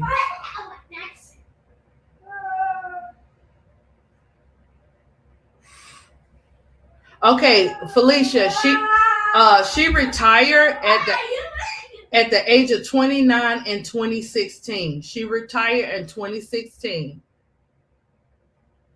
So that's almost 10 years ago. Because we're in year this year will make 10. And the fact that she's been out and we still seeing this, we seeing different types of stuff happening. That says a lot. Thank you, Felicia. You'll see how Felicia do. Felicia, you know you be getting them A's, girl. You be getting them A's. Let me see if She Wiz and Big Girl had any class participation today. Usually she been talkative in class as usual. AL 504 said on the job bullying is serious. It is a type of sorority. I do too. AL 504. I do too. Because why wouldn't you want to investigate? They had no response. If you're not telling the truth, people would want to investigate it, right? And of course you can ask anyone to speak out. That's fine. It's not a problem of speaking out. No, she ain't the teacher pet Belinda. Belinda, you up in there too, Belinda. I'm just saying that She Wiz a big girl. Well, She Wiz actually been doing better. And once she get our tickets to the Barbie night, she probably get super extra credit. She probably be an A+++ double plus student for that. You know what I'm saying? So I'm claiming it that we're gonna get up into that game She Wiz now. Okay. And I'm sorry, She Wiz, I did not call you back last night on the way to work, guys. I had to do that 10 p.m. to 5 a.m. this morning. So I'm seeing the light now. Me and Casey seeing the light. But it's kind of like it's been raining on this side, so I'm not gonna be able to take him to the big playground today. But yeah, so this sums up about Candace Wiggins. Thank you, Secrets. Thank you so much, because I learned a lot in this. See, sometimes if we don't research nothing, we don't know all the details of something. People would assume that they actually, Momo, calm down, baby. That's probably that lollipop I gave him. Don't come for me. I'm just a gentle parent, as the young ones say. My baby said, I'm gentle parenting, Mom. And then she messed around and found out. My 3-year-old grandbaby said, you better say some things to me, you know. But yeah. So, you okay, baby? What you playing? Okay. So it's still cooking, okay? So some references that they use, guys, if you want to check out some of these articles, they got Candace Wiggins WNBA stats, Candace Williams WNBA basketball athletics. They have articles. Candace Wiggins was target of the WNBA players throughout her career. Wiggins WNBA's harmful cultural bullying, jealousy. WNBA has no comment, but many players dispute Candace Wiggins. That will probably be one you want to read, because it's still not telling me nothing, because like I said, we cannot speak for someone else's truth, and the fact that it'd be a difference if they investigated and then people said certain things. But like I said, players only can vouch for what they went through or whatever. So listen, we in a world where we can't tell people how to love people. We can't tell people what to do with their relationships or nothing like that. That's between them and those people and what they believe in and how they want to do things. What we can do, though, is show everybody love and the same respect, even though we move different. You know what I'm saying? So, kudos to Wiggins actually, speaking out. And it just would have been nice if they had investigated everything that went down with her. It just bothers me that they didn't even investigate it. Okay, she wins. Oh snap! You know what? Because I need to go ahead and put in all call the donations in America. I got to call all my family upstate and everybody. And them ATM donations, I do not want to have to call. So it's gonna be an all donation type of thing. But I'm claiming that we are going. I don't care. We're going to walk by faith on this. It's going to all come together. We going. I just need to know my time frame she wins, so I can, Lord, I can put in this call. And the whole time, guys, when I put in this call for this ticket, I'm going to blame she wins, but I'm going to be feeling good at that game, though. But anyways, guys, okay, so that rounds it up about our girl Candace Wiggins. Please research before we start speaking out saying players are crazy, they acting up, or this kind of stuff. We won't know anything until we research it and see if did they even put a case out, did they even research it, what did the WNBA say. So now we finding out that they brushed it off like it was nothing. And then you want me to still play for this league? No. And we seeing it now. They had the right, they had to fight thumbs and nails to get this CBA done. We're seeing it. All the evidence is showing. You may not like what the players are saying and speaking out on their experience, but it's definitely showing in what they're saying today. Belinda said, my sister was harassed by her boss and left the company. Now she is with a bigger and better company. See what God can do? Right. That's what I'm saying. And you see how that young woman got up there when I played the first video, Belinda. She got up there and she was talking and she said she finally felt free. Not only that, she felt free of, trying to be a people pleaser, pleasing people, because once people see you as a great player, you know what I'm saying? They want you to do the certain things they want you to do. And if you don't do those certain things. Okay, move. if you don't do those certain things, then they have a problem. So, go check. I gotta check our pads too. Sometimes I wish I had that little energy right there. Baby, let's see. Not yet, Caitlin. Let me see if this got this. I don't like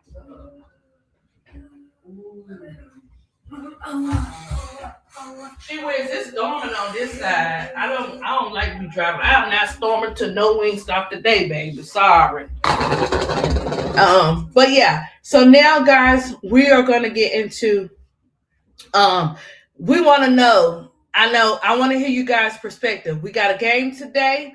I want to know what y'all expecting from this game. What time? Matter of fact, let me see what time the game come on. Hold on.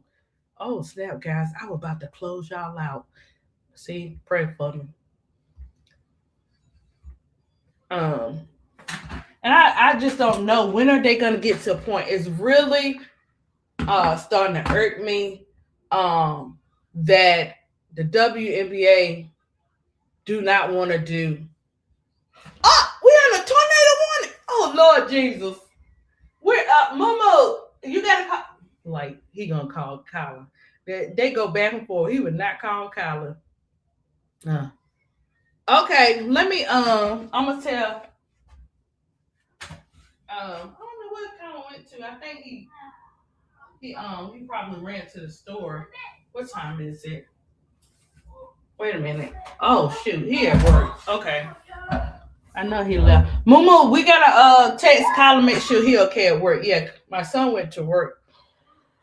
He went to work already, and I was just thinking, I was like, "Ooh, it looked crazy out there. It looked dark," and I was like, "No, we'll stick with," because I had something in the oven.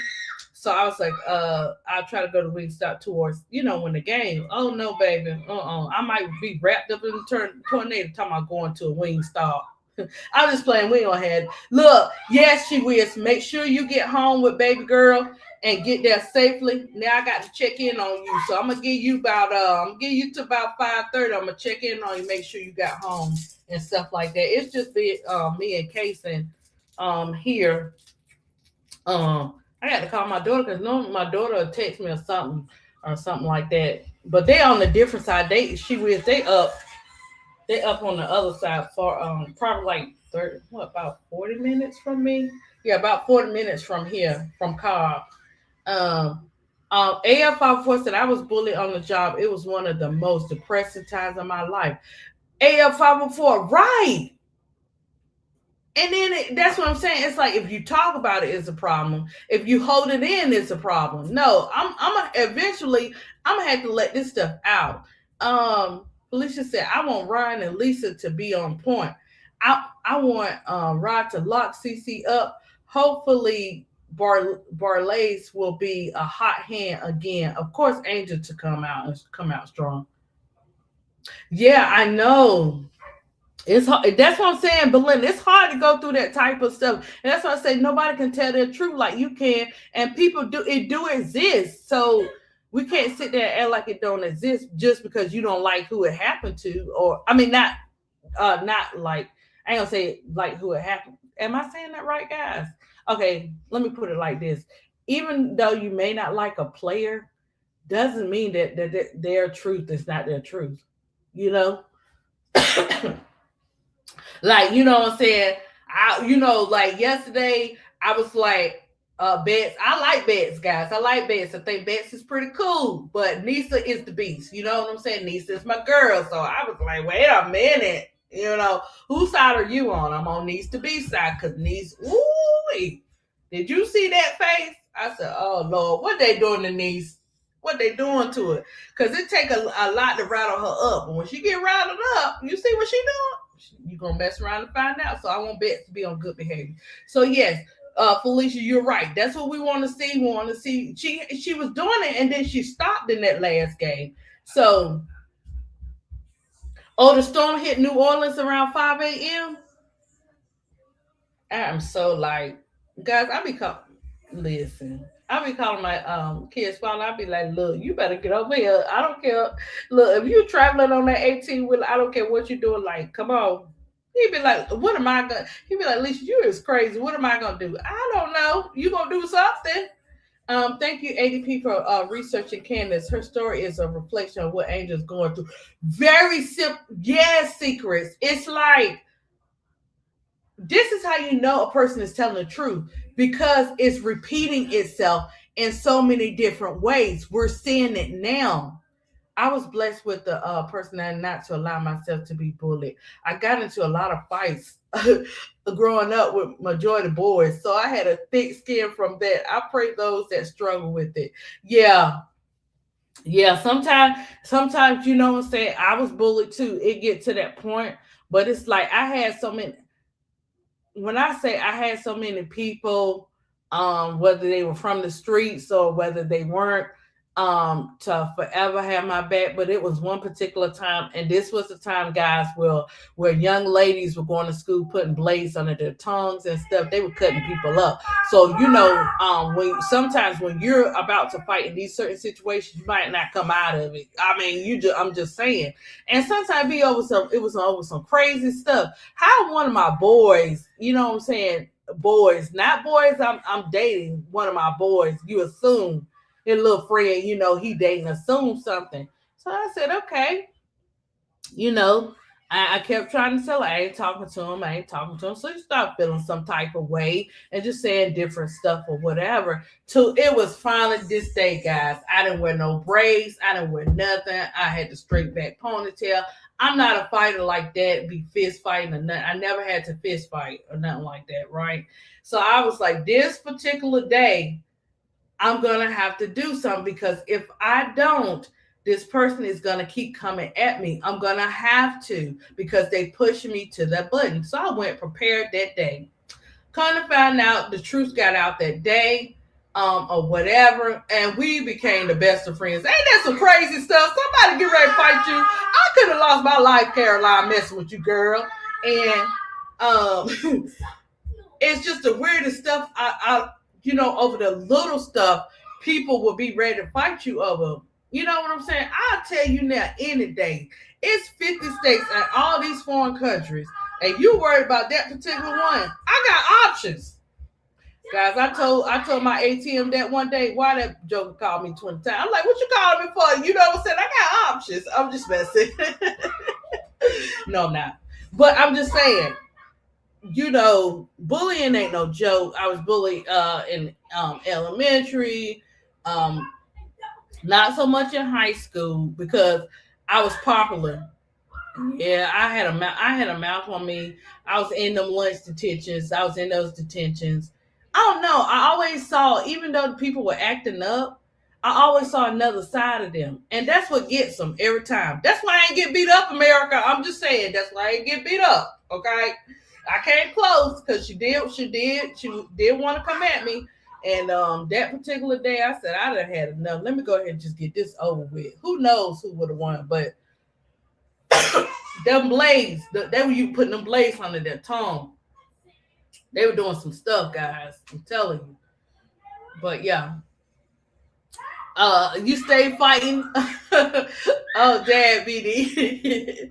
Well, I mean, I've learned even now, when I was teaching and I was taking up for teachers or whatever, we had this last boss that we had coming down before I left.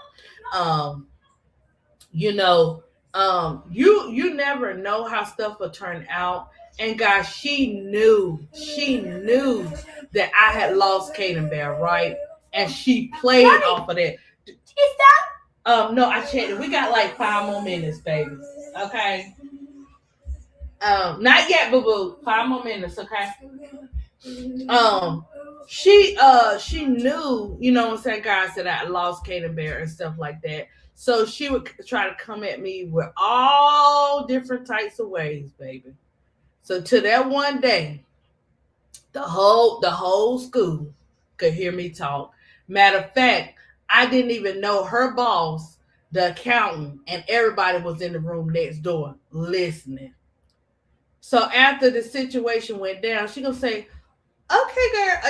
Okay. I see that we're not seeing eye to eye. I feel like you need a day of rest. Oh, no problem, boo boo. I'm going to get that day of rest because I got to regroup my mind and my body to get it together so that I don't come for you. I'm telling you guys, people go through a lot and people assume that because you're nurturing and you nice that they can't mess around and find out. That's why the Lord got me. When I say God got me, he got me, guys, because I was something else. I was something. I didn't play that. I didn't play that people getting over on me. I didn't play that kind of stuff. I don't know if it was from having my biker friends, because I was part of the group and stuff like that. I don't know if that's what it was. I don't know. But she kept pushing guys to the point this particular day it came to that, and they had my back because they hit the whole thing.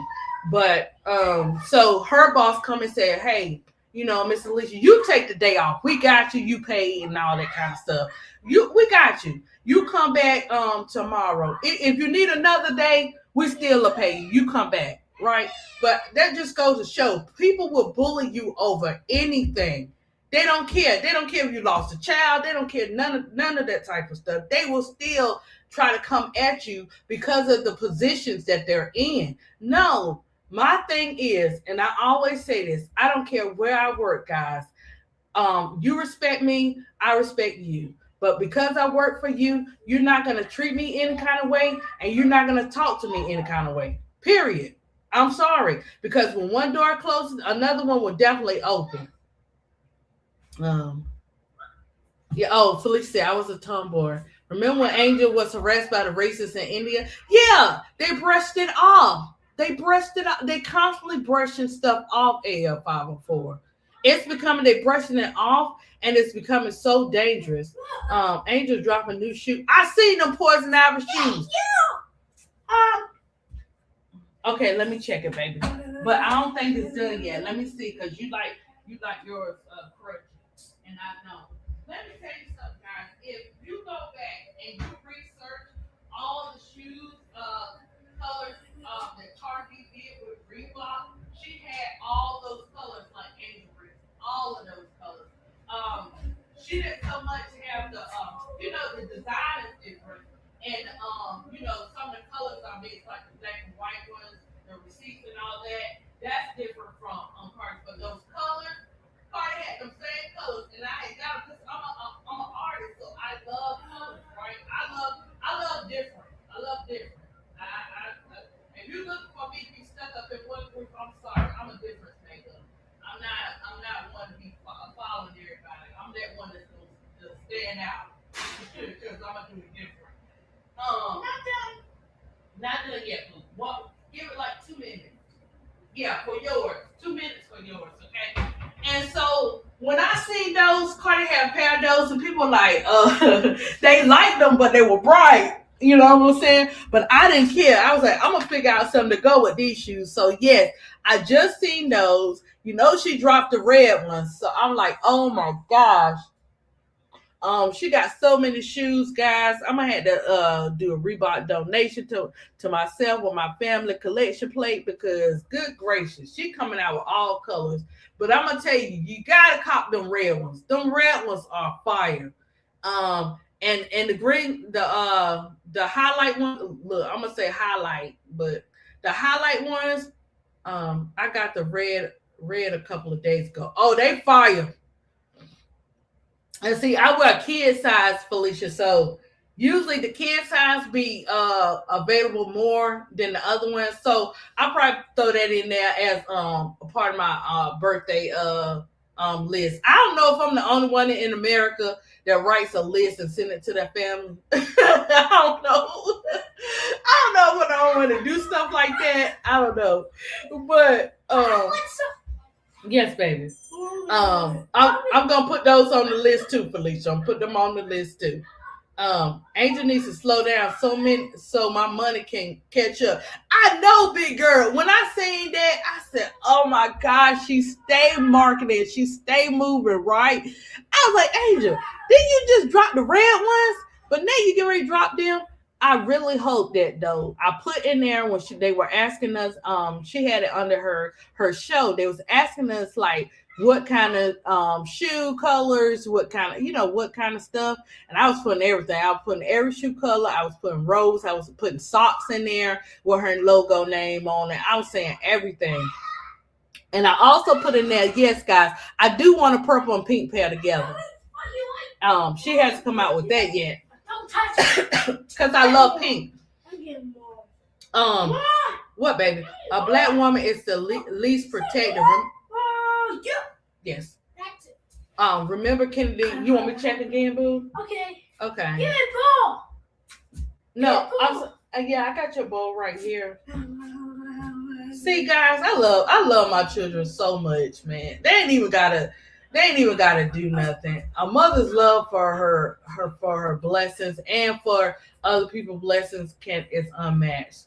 Like the same way I love my kids is the same way I treated every last one of them students. They were spoiled. I'm talking about buying shoes, outfits, toys, whatever. Only on the birthdays, though, only on the birthdays and stuff like that. And the only reason why I won't go into pre-K again is because I done did my time 12 and a half years. I'm good. Let me see. Monkey, it's not gonna, yeah, you're not gonna, okay, we're gonna see how you do it. I'm telling you, look, tap it, check. No, tap it. You want it? Yeah. Is that crunchy? Okay. No, mine's still in there. I want mine crunchy. Keep mommy's still in there. You got yours. Give me a boy. You need fork? Okay. You said give me. How do you ask? Oh, thank you. Manners, baby, manners gonna take you a long way. That disrespect won't. I got you. He don't disrespect me, but you gotta teach him, guys. You know what I'm saying? And I tell my older kids that all the time. Manners will take you a long way. Just by being kind to people. All I got is a pair of Asia Angel shoes. I am behind. Oh, Belinda, I'm behind too, girl. Look, I'm behind. That's why I got to do the family collection plate. Look, I need to be painting up something Picasso today so I can so I can get all these shoes. But be looking out too, guys, because Reebok will throw in there. They will have sales on shoes too. They'll have something like you could get $20 off, or this is the thing too, and this is what they did, guys. Vans is good for doing this, and Reebok. They not gonna take. This is what's crazy. This is how these companies do. They don't tell you when they're gonna do it, but they do stuff like 50% off, and it doesn't matter if it's a celebrity shoe or not. It was one incident where they were running those shoes. Cardi B shoes was the same thing with Reebok. They were $120. One day it was for a one-day sale only if you're a Reebok member. But they didn't even send it to the Reebok member. You had to be on the site. You got to constantly go on a Reebok site. They did it for one day, guys. They had those shoes 50% off. And that's how I was able to, I think I wound up getting like 4 or 5 pair of her shoes because they were half price. And Vans does it too. Listen, let me tell you something, and I'm gonna have to start highlighting this. ADP is a clearance shopper. I know how to shop, guys. I got to tell you guys how to do things because you can save so much money in different stores that you go to and the time frames you go to, especially if you are educators out there. You need to know the time to go to the Wally Worlds and the different department stores until they start getting stores that we can go to behind us. Yes, because I've yet to find a big store with art supplies. So I got to go to the Ops Hobby to the lobby. So when we start having more of businesses out there in the areas to actually support, we need to make sure we go shop there, but they don't have that.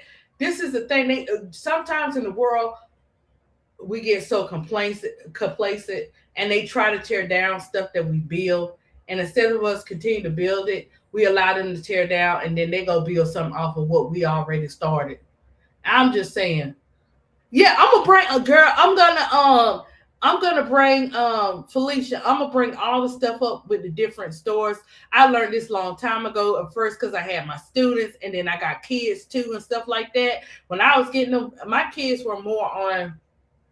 I think as my oldest son got into high school and stuff like that, he still like his Vans. He's a Vans and Jordan and Nike type of guy, right? That's what he is. For my daughter, she just like my daughter, she likes comfortable shoes. She like Vans. She like whatever, you know. For us, we're more universal with our shoes and stuff like that. I would find sales guys shoes that would be $200 for like maybe 75. You know, just crazy stuff. You go to like we have here. We have like you have Dick's Sporting Goods, and then you have another Dick's store. It's like a another Dick's store where they send all the shoes that they have too many of. They'll send it to another Dick's store. It's called Going Gone, right? They'll send them there, and so you can get those same shoes from this place for saving like off $100 or whatever the case may be. That's why I said these companies, they have these secret sales and they don't tell you. But if you're a constant person that go on their site, that's how I caught it. Reebok didn't go on my even though I was like getting the newsletters and all that, they didn't come into my account. Email me and say, hey, we got these Reeboks on sale and they 50% off. Yeah, Ross is also good too. But if you have if your children are wearing 14s and 13s and stuff like that, they only go to the size of 12s. BD. See, you know I'm a shopper when I know what size they go up to. Look, guys, I be clearing shopping in Wingstop. I go in there and say, what y'all got on sale? Then now I'm a member because they got the membership out for Wingstop. They already know I'm in there. They know when I'm coming and stuff like that. And I be like, what y'all got on sale? Yes, I clear and shop off the food too. Who got the sale? But nowadays, genuine food is what you cook at home because a lot of stuff they just doing too much. But Wingstop is just the same. But yeah, you got these stores like you got your Ross, you got your, you know what I'm saying, you got your TJ Maxx and stuff like that. The only thing with those stores as far as the shoes, so they only go to a certain size or whatever. But yes, you do find good stuff in there. Far as the shirts and the clothes and the jeans and stuff like that. You definitely do. So that's definitely bargain shopping. But even them having clearance on the, you know, on the clothes, the shoes, the sportswear, your mats, all that stuff, guys. I'm telling you, even Carter's, like Carter's is a store for kids. I go in Carter's, you know, I ain't about that life. Why am I gonna pay $30 for what, baby? Okay, you gotta wait then. You want another one? Yeah. He just eat it outside, guys. He don't even eat the inside. That is just something else, ain't it? But you can go into a store called Carter's, right? They might have a shirt. I'm talking about jeans for $30. This is a child. You know how the boys play outside? They had little, they don't play so much, and they could be new jeans, and they go out there and play, come back. Okay, I got something for you, Carter. So you go and you look on that clearance rack, and you go and find you around those same $30 jeans. Guess how much they $5 for $35 jeans. I don't look. My kids, it doesn't matter what brand. I'm not stuck on certain brands. I'm stuck on if it is the quality. I don't care where it comes from. If the quality is good, it's good, right? And so you have to be able to bargain shop. And some stuff, guys, you can't get on clearance. You just can't. You just don't have to pay that price. But for the majority of the stuff, the way we shop, even down to the grocery, depending on what you're looking for. Yes, Publix got that buy one, get one. Yeah, we know that. We know Kroger's had the same thing. But you better go on over to Walmart. You better go on to Dollar Tree. You better hit up Aldi's. We got a, what's the store? We got a store called Lido. Well, Lido, they feeling some type of way. They be acting up. So don't even, go to Lido for small pickups. Don't go in Lido talking about you're gonna do no full grocery shopping because you're gonna mess around, you're gonna spend double of everything. And just so you know, if you want to grocery shop this weekend, everybody's high, okay? Everybody's up there. I mean, anything and everything is up, except for guys. Why am I talking about bargains? I'm gonna get into the game in just a minute, but eggs are finally down in America. Eggs are finally down. If you can't get the eggs off the farm, which are the best type of eggs, eggs have went down. So a 60 count of eggs is actually $8 at Wally World. I'm just saying, if you love eggs, you a baker and stuff, go to Walmart, go to Costco, and you can get your eggs for you can get 60 eggs for $10 or less. But Walmart definitely has those 60 eggs for $8. Even down to the butter. I like that I like this special kind of butter and everything. And the butter used to be $3, but now the butter is like in some places about $5 or $6, but you go to Walla, it's like $3. Only thing, guys, I'm gonna tell you this now. If you cook, it would be better than vegetable oil. If you cook with olive oil, if you cook with canola oil, if you cook with avocado oil, you're gonna pay. You're gonna pay for that regardless, because it costs a lot. Oh, she only needs 17 big girl rebounds for 1,000. Oh, she gonna get all of them. Yeah, that's what you call it. She thrifty and conservative with her money. Oh, you got 4 pair of her shoes. Oh, you want the black ones? I do. I think I need the black ones too, AL504, because that go with everything. When you start getting into the colors, you have to start shopping for those colors before you get the shoes. But with the new ones, the highlight ones she coming out with, um you can do white jeans, black. Um, Let me see. Well, I said white. You can do jeans. You can do black. You can do different types of blue with that yellow too. That highlight yellow colors is hard to find, so you can actually get shirts and stuff with that highlight yellow in it to make it work. Look, I'm gonna catch you, Belinda. I'm gonna catch you set on this. Y'all know the kids shoes compared to the 120 shoes be like $75, and I'm in a kid size 7, and it depends. I can do a 6.5 because when I try to do a 7 at Reeboks, period, they are too big like boats on my feet.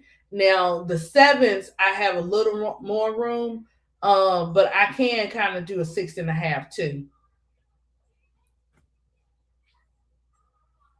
Yeah, they fight her on it. She gonna get it. We praying for her AL504. When I did that, when I dropped that drawing of Angel, and I put Isaiah 54:17 on it, I'm telling you, that's when I had to say, okay, Angel is gonna be okay. But that particular day, when everything went down, I was on 100. I was straight up on 100 because everybody who know and can relate to that understood that wasn't right, you know. And I'm still waiting to see what they're gonna do about this. And you got to be careful, because God don't play about his kids. They got to be careful. I don't care what position the WN, far as the owners, they got to be careful. But yeah, she'll get those. She'll get those 1,000 rebounds. Let me tell you something about Angel. Every time, if you notice, guys, every time they try to they try to come at her, God show us something, she always do something. She either break history or she coming out with something in marketing. She always doing something. And it's always at the right time.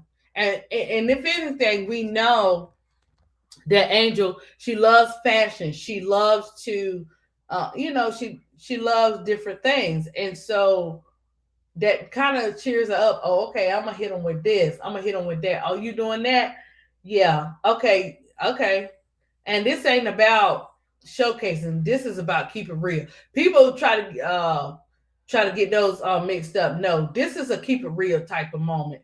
Since you guys want to come at me like in the way like that, I'm gonna show you without speaking. That's what I love about Angel too. A lot of stuff that she don't talk about it. She is about it, and I like that because sometimes you got to move in silence on certain things. Um, and some of those things, like showing you that look, I can do whatever I put my mind to. I can have whatever I want to have if I put my mind to and believe that I have it. You know. So, guys, in the chat, what do the Atlanta Dream need to do to win this game? Oh, thank you, Case. I didn't even realize you were playing that. To win this game against the Fever today.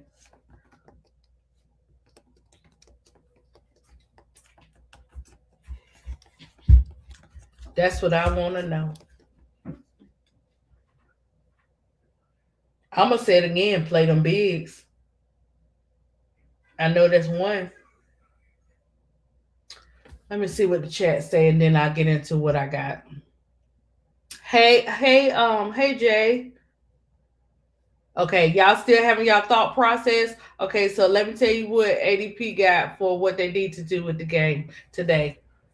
We always say this in every game, and Felicia already pointed this out. Get Ryan Howard and Alicia Gray going early. In Atlanta's 83-71 loss to Indiana earlier this month, the Dream struggled offensively and never found a rhythm. Howard and Gray need aggressive starts to prevent Indiana from loading up on Angel Reese in the paint. Dominate the glass. This is Atlanta's biggest advantage. Angel Reese has been one of the league's top rebounders and recently grabbed 17 rebounds against Toronto.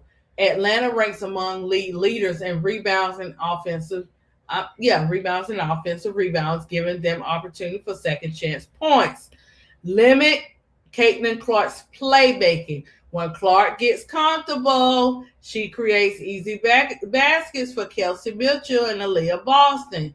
Atlanta's perimeter defenders, especially Jordan Canada, Howard, and Gray, must pressure the ball and force Indiana into a tougher half-court possession. Right? Win the turnover battle. Win the apple turnover battle. Atlanta's defense has been one of the best in the WNBA this season, ranking among the league's elite units. If the Dream turn defensive into transition opportunities, they can control the tempo. Bring the physicality. One reason Atlanta acquired Angel Reese was to add toughness after last year's playoff loss to Indiana. Reese's energy, rebounding, emotional leadership can set the tone for their entire team. The X factor. Okay. If Reese delivers something around 15 plus points, 12 plus rebounds, and controls the paint, Atlanta's chances improve dramatically. She has already shown she can post big double-doubles and change the game. I'm not worried about Angel in this Fever game. And the Dream have the upper hand. They just got to use it. They just got to play it. Right? Oh, so the key factors to the victory would be the rebound plus 10 or better, hold Indiana under 85 points, get 40 plus combined points from Howard and Gray, as Felicia already put that out there. So Felicia already knew this is how this game gonna get set up, and this is some of the things we need to do. Force 15 plus Fever turnovers. Let Angel Reese set the physical tone for the opening tip. So we are definitely going to have, and he also has to play his bigs. Use, guys, we have, we know Bree is out. We also have Nah. Nah is out today too.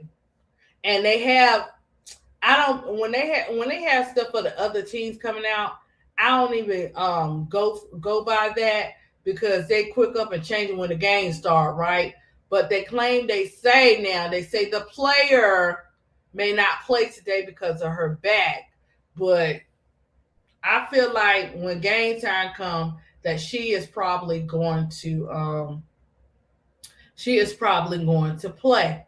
I want to go over and guys, let me know if you feel the same. If you feel like we need to get we need to get not Angel, but get Howard and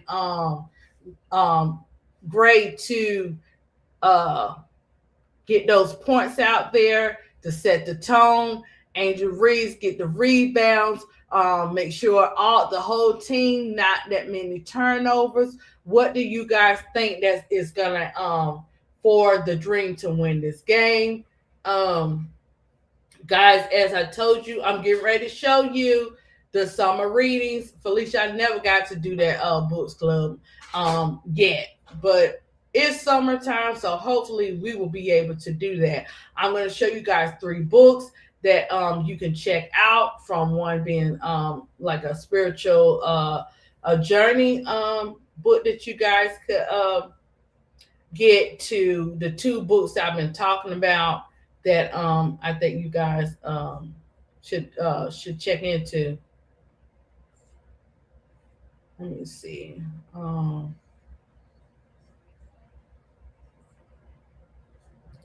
But yeah, and then also, guys, I got a question. Do you guys? The sun is looking like. Do y'all think they tanking for to get a good pick in the draft? I mean, because there is no way. Even if we feel like let me see. Even if we feel like that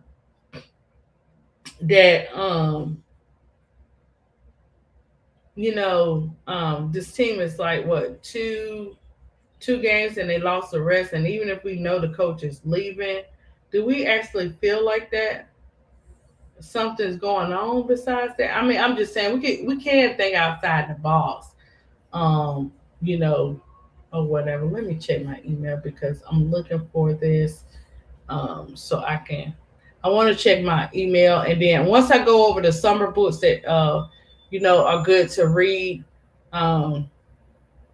then oh snap, money, go Felicia, thank you, girl. I'll open up my email because Moo got my phone. So guys, if you know, my daughter's not here, if you know how to hook the phone to the computer like she did, and it pops up, everything pops up from your messages to your phone calls, let me know, because she got to come over here and do it for me in order for me to get it.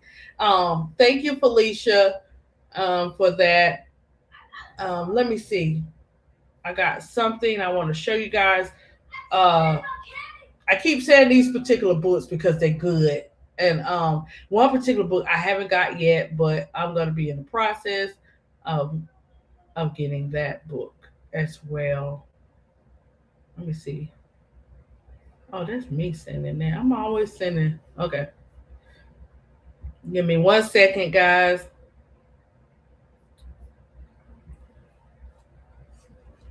I'm trying to find something.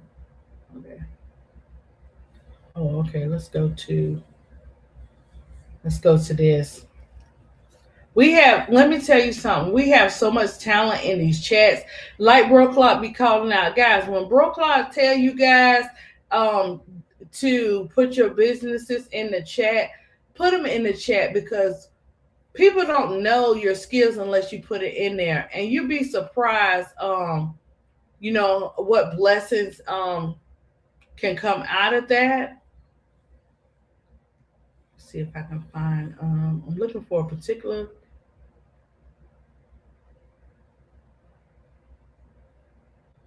I'm trying to find it. Let's see. Is it in this one? Let's see. Oh man, I had it pulled up. Hold on, guys. This is what you get for having. I don't. Even, I can't. I'm embarrassed to tell you guys how many how many emails I got in here that are just in here forever, and they need to come out so I can be able to find. That's 308. This is okay. Let's see if this one is. No. Okay, I can't find it right now. And I was trying to pull her book up in my from my IG. Um Let me see if I can find it right quick. And then we'll okay. Good gracious, bottle fire. You just have a lot of let me see. Big girl, guys, big girls, she sell ugly cakes.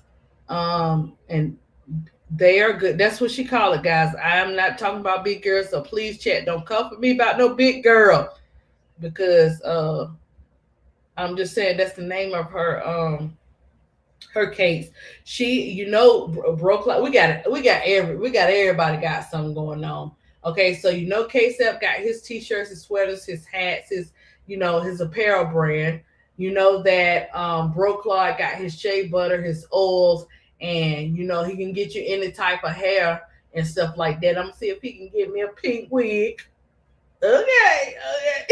I'm just messing. It might be pink and black. I don't know what I'm gonna do. I'll be nervous about doing stuff like that. But I was just gonna do it for I just was gonna have it ready for Barbie night. So I gotta see how my hair gonna be because my makeup, my hair, and everything gotta be tea. I could be comfortable with the clothes, but that's gonna have to be tea. Mommy, can I get a one more? How many did you have? 2? Two. You want another one? Okay. Kason, you better eat these things. Something tell me in America that you cheating them out of a chicken sandwich. I see it right there, Casey. You ate all the skin off of it. Okay, baby. Here. I gotta make my own Nestle. Guys, I'm gonna say, and I even know the Nestle kid. If you don't make it. But where's your bowl, baby? Where's your bowl? Where's your bowl? Okay, so I do know. I'm gonna have to look it up for the next for tomorrow. I'm gonna make sure I get her book. It's a spiritual book for single women. You can write in. I like books that are about spiritual growth and single and being mom that you can actually write in the books. It's like a journal as well. I love those types. Also, guys, I keep telling you guys now that Finding Me by Viola Davis, guys, you will see. You see what Viola Davis is now. She definitely let you know God got her there. The things, guys, that she had to go through. I'll put you those in there so you can not do the wrong in America. But this is about her childhood, guys. Everything that she went through. That's what I'm saying. For me, I ain't ever been a jealous type of person or nothing like that because you have no idea what people have to go through to get to those situations. You never know what storms they had to face, what battles they had to fight to get there. For me, I don't feel like I'm in competition with nobody, and that's because I don't know. That's just because of how God got me. Like I be so thankful. Listen, if you got me, and this is so funny. Like anytime like guys, a holiday or anything like that happen, I always put up there the simple stuff, like because that's what I want. So I'll be like, I want some art supplies. I always put that up there, art supplies, shoes, or whatever, stuff like that. And I don't ever like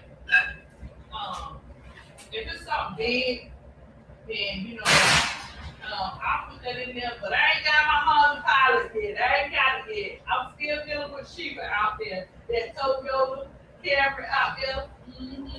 She on her last leg, but I don't have no car payment. Yeah, I'm still dealing with her. Okay. Close that. Ooh. I'll put you some nuggets in there. So go ahead and eat that. Put your other chicken patties up in the trash because you're not gonna eat the middle. Okay. Okay. Yeah.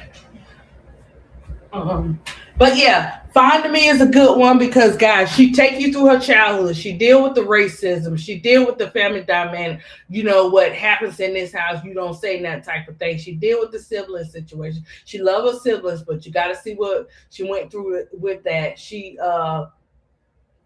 deal with different stuff that her parents had to go through. I mean, it's deep, and if you want something deep. And you want to read something like that, guys, I'm telling you, that Finding Me, that's a book that you want to grab too. Also, Asia Wilson's Dear Black Girl, that is also a good must read. So Felicia, I ain't changed them three. And Uncommon Favor by Dawn, that's a good one. I'm gonna list all the books that's gonna be must reads, from the spiritual journey one to the other ones, to give you different types, guys.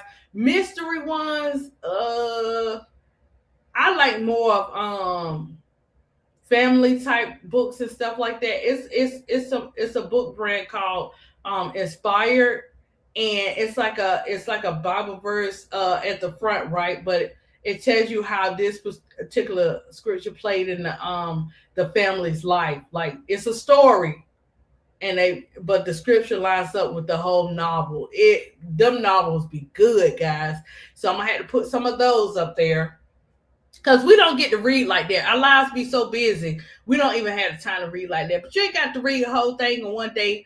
Sometimes when the chapters are juicy, you do read the whole chapter and probably two more. And sometimes you might read a couple of pages or whatever. But good summer reading is good. This is your woo-saw moments. Your woo-saw moments are, you're having your summer reading. I keep saying summer reading. A teacher always gonna say that. You have your summer reading. Paint. Anybody can paint. Now, you might not paint the same way that, other people paint, but that's a type of breathing and being able to, get things out too. Me and Tony have not set it up yet, but we will eventually set it up for this summer to do the sip and paints on the show and figure out how to go about doing it. So that's going to be fun. We'll reach out to everybody to see if you guys want to be a part of that. I think that's good too. The map, motivational maps, the bubble maps, they are good too. Just like if you're having an overwhelmed day, just by you putting up a bubble map and just putting the different things about yourself or how you feeling that day and what solutions can you do to help you get through your day. That's good too. It's just so many things that we can do to be creative, to get things out, be a part of. But yeah, I love reading.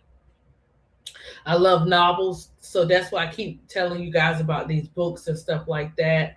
You also can, like my daughter, she don't do chapter books. She's in her 20s, but she'll do a magazine article. Sorry, guys. Or she'll do something like that. Just something, for her, that when she have her me time moments and music, that definitely different types of music and stuff like that. Only play that Sade when you painting. Play that Sade when you painting, or when you just want to, play her when you painting and when you just want to relax. But Sade, now listen, you gonna get one thing about Sade. You gonna be relaxed and listening to her music.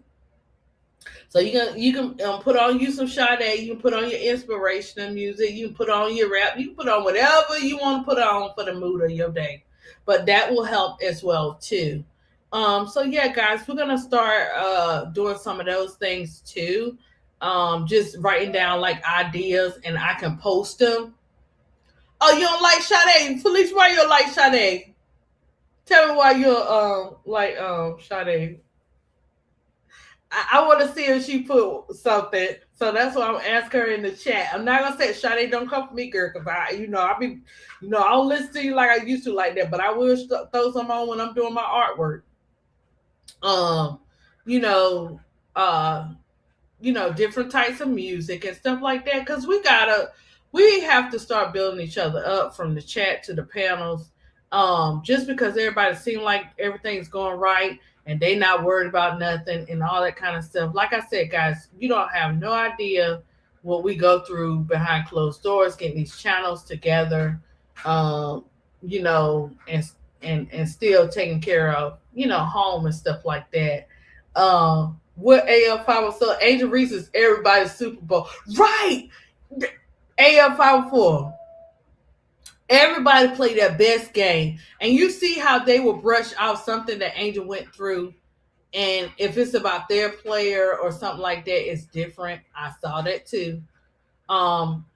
Guys, I'm so glad. And I got to check. I haven't heard anything yet. Guys, did you hear anything about Brittany Slim's injury? Have y'all heard any updates? Let me check Threads to see if they have any updates on Slim and how she's and how Slim is doing. I know everybody is talking about they don't like the way this all-star voting stuff is happening.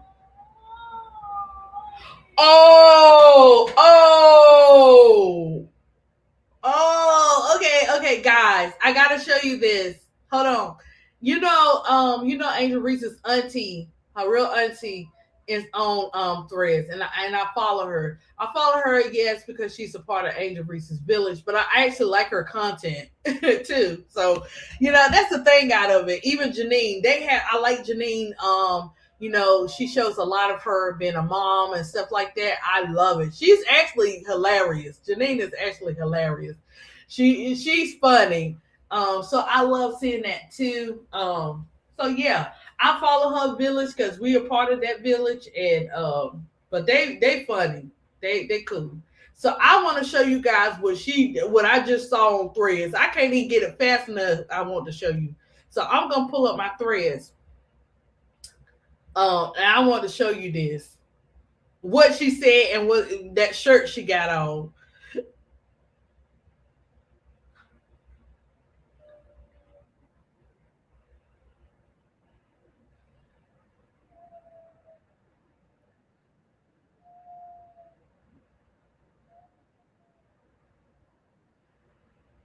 When they sleep on you, just tuck them in with a big comforter. Put them to sleep. Whoa, that's cold. That's enough said, Reba. Just enough. Just tuck them in. When they sleep on you, just tuck them in.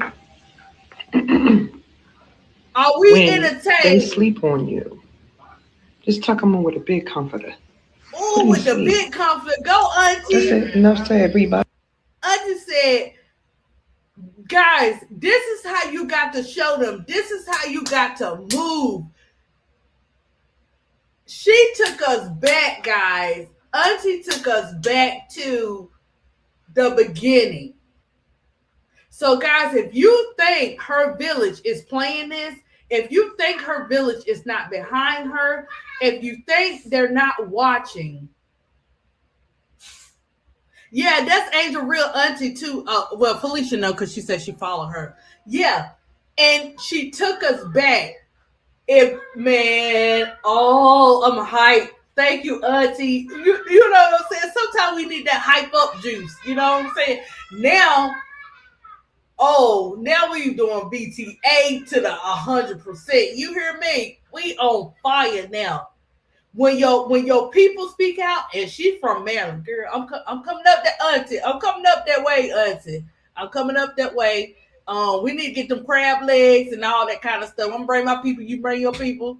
I gotta go visit, guys. I gotta go visit.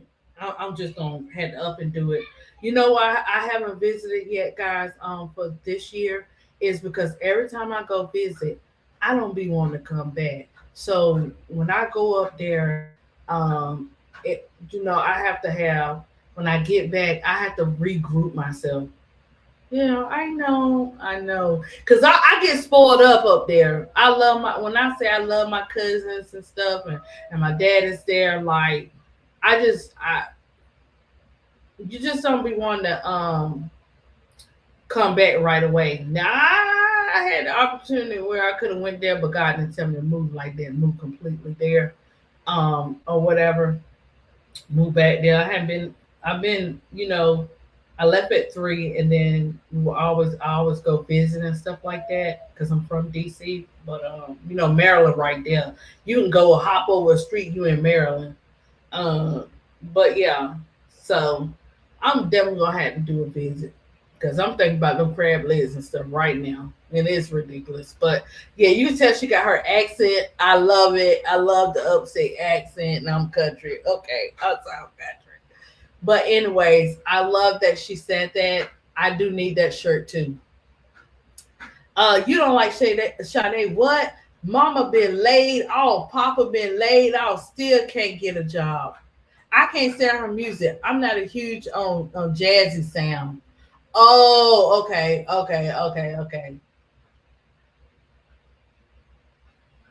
Well, Felicia, I like Sade too. I don't mean, you know what I'm saying, like smooth operator.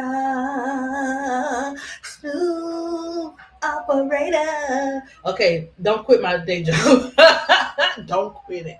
Oh, that's right. But yeah. Let's see.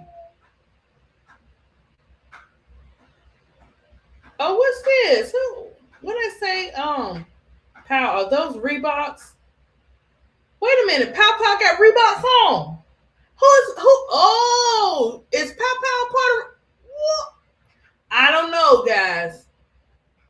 I can't tell. How they can tell? I can't. I'm not on my phone, so I can't blow the picture up to see if Pow Pow. Hey, guys, y'all need to check that out for me. Is Pow Pow wearing Reeboks? Someone said they look like them. I don't know. Does she have a brand that she's on?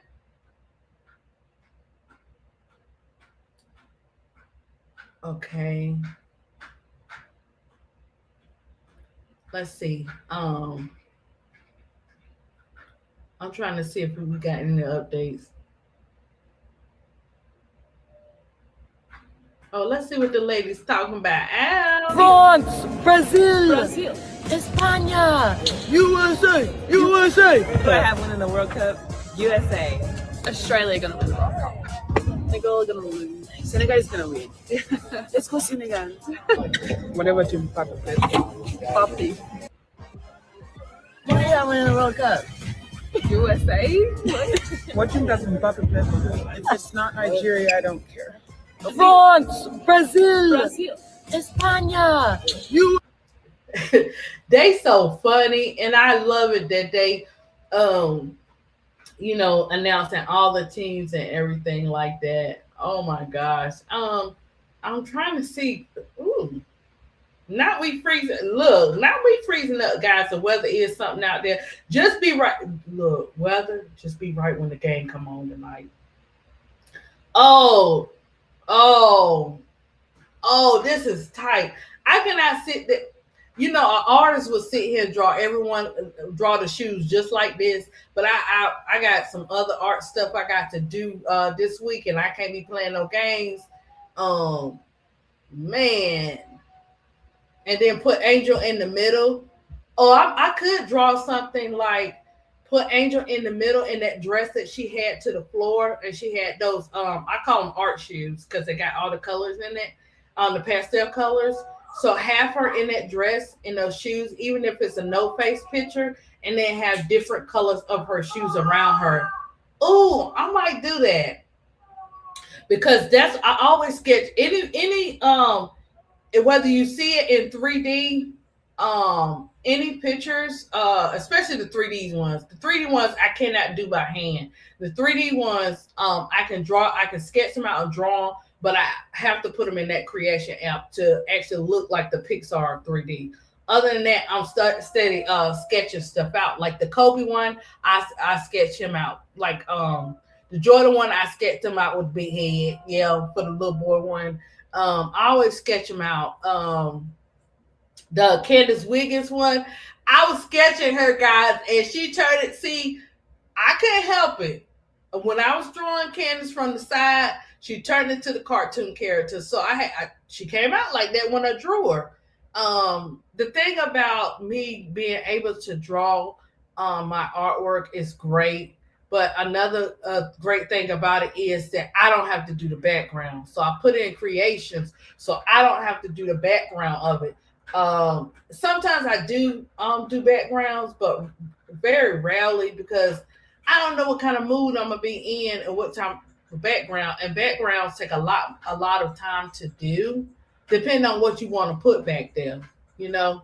So that's what I like about creation. But when I be posting stuff, guys, and if you see me take a break, it's because I got to draw it out first before it go anywhere and do anything. But that would be nice. Y'all see, she got the purple one. I mean, she got the black ones over here. She got, I still got to get them. Big girl, don't you got them LSU ones? I call them LSU. I know they not, but I call them LSU. The black and purple ones. She got the gray ones. She has are those the Tango Angel? You know what? I'm just gonna point at the Shoes to America because you got so many names, and I keep calling these highlights, and that's not what you call them, Angel. So I don't want you coming for me, Angel. Them ones right there, I got to have those. The red ones, she got these. She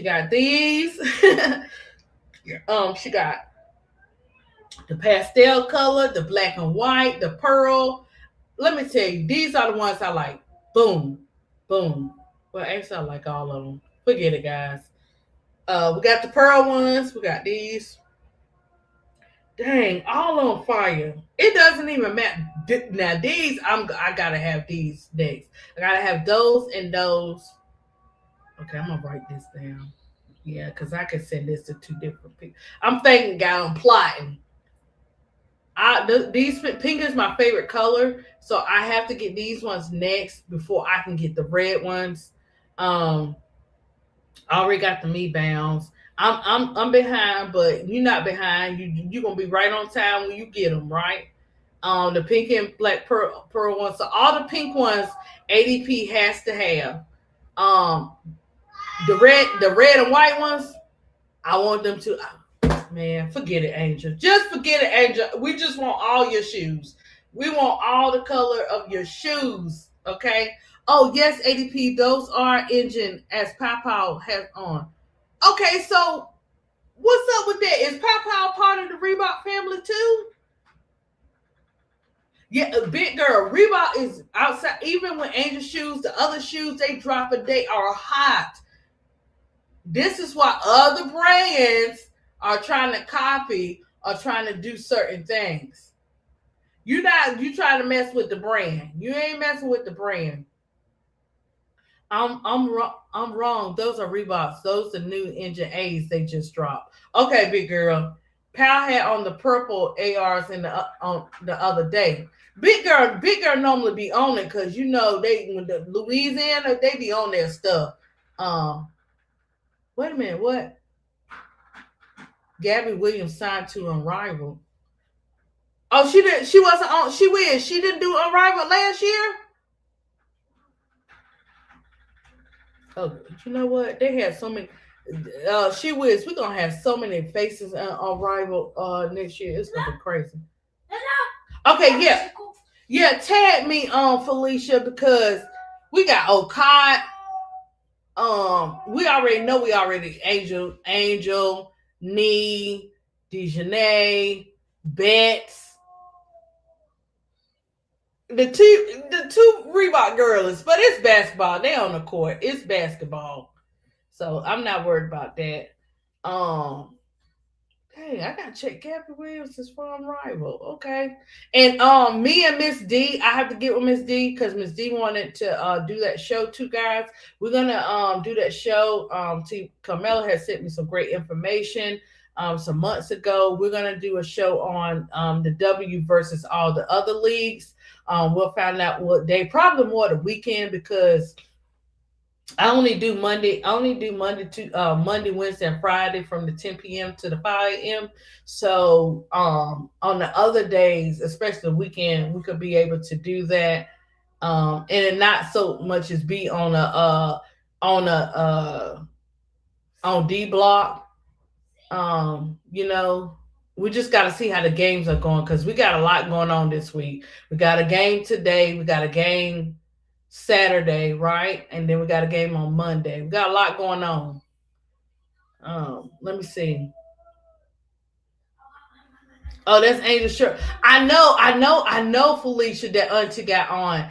And I gotta get, man, reach out and touch somebody. I don't know why I was look, I don't know why I got a song for something. Let me tell you guys, ADP has been when you are doing on the right path that God wants you to be on, and when K-Sap said use your art, in the beginning, I always tell you guys this, and he was like, ADP, you could do it. I was like, I still got my kids and stuff, guys, that, especially with Moo being homeschooled and stuff like that. I'm like, man, how I'm going to maneuver, all of this. And when I start, a perfect example was when So Pretty Tony and Keisha showed me the way where, sometimes Keisha would have Noah up there and sometimes Tony would have her grandbabies and we multitasking. You see what I'm saying? It's so beautiful.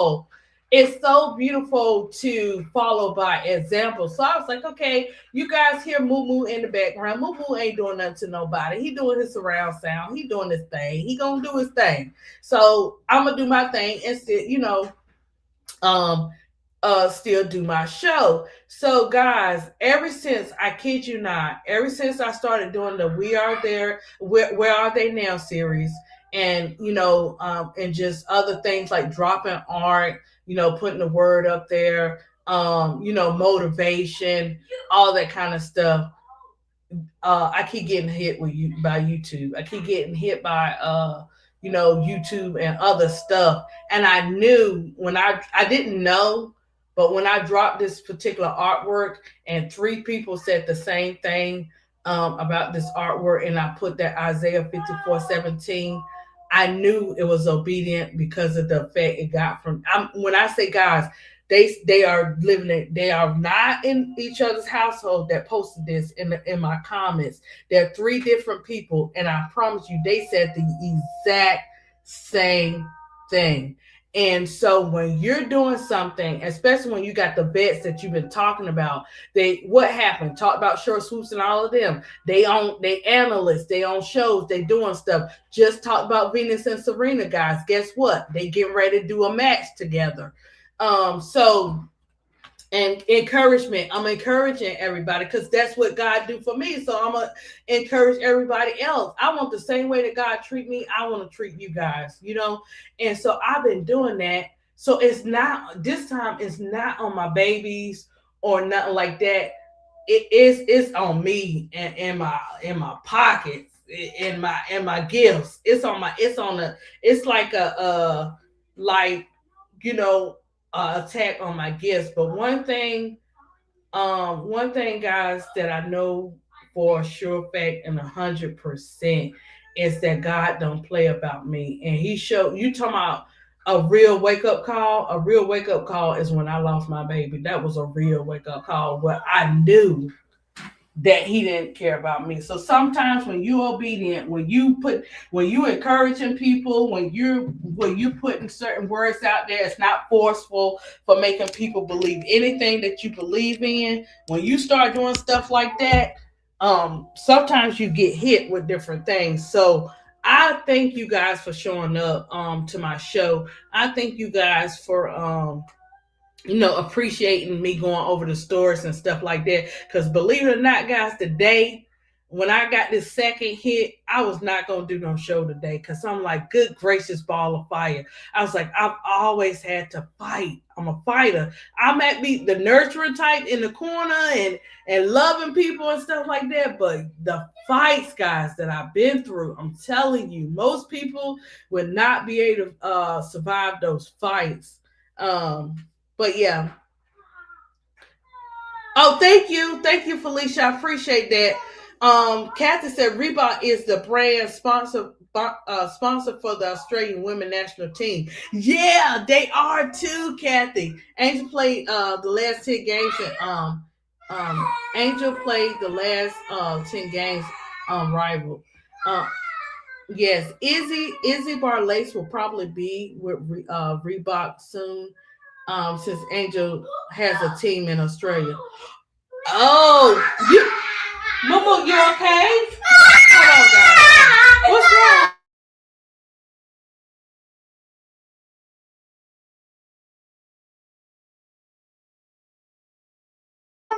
You're okay. You're okay. What's the matter, baby? Oh, it did. Okay. Take a deep breath. Take a deep breath. Breathe in. Breathe out. Breathe in. Breathe out.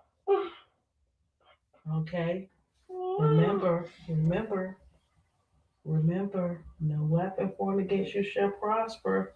Okay, baby? Okay. I know. You okay now? All right. You feel better? Good job. You cannot win. Oh, Lord. I know Daniel the Tiger didn't mess with my baby. Okay, because I know that one what it was. If that was, you let me know, Moo. I get that, y'all. Craig or the Creek, anybody, they mess with you, you let me know. But yeah, that's what I do to like my students and stuff, guys, when they would have like be overwhelmed and stuff like that. Take a deep breath, you know. And that's what I do when Moo have his moments. Did y'all hear Cheryl Reeves' interview talking about the lack of black female coaches in the WNBA? No way. Where did she do it at? Because where was it? Was it on Threads, big girl? I mean, we've been seeing this, guys, and they need to bring them back. Right, AL54. I want to see that. Oh, shoot, it's on Threads. Dad, Threads eating up like that today? Because I still ain't got off the auntie wearing that shirt. Okay, let me see, guys, if I can find it. But I'm not, what is it under? Christina, girl, what you doing?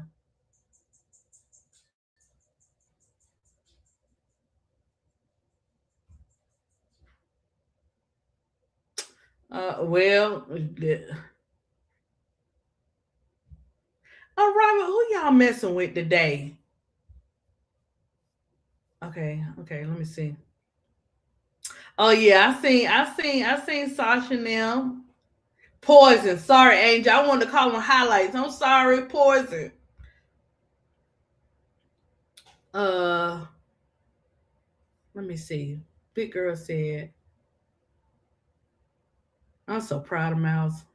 Let me see. Oh, I ain't even messing with them. I'm not messing with them. I'm not messing with them. What they said. I can't take a deep breath with that one. The game, Let's Go Dream. Oh, what's this? Is this a commercial somebody made up, or is this the Dream commercial?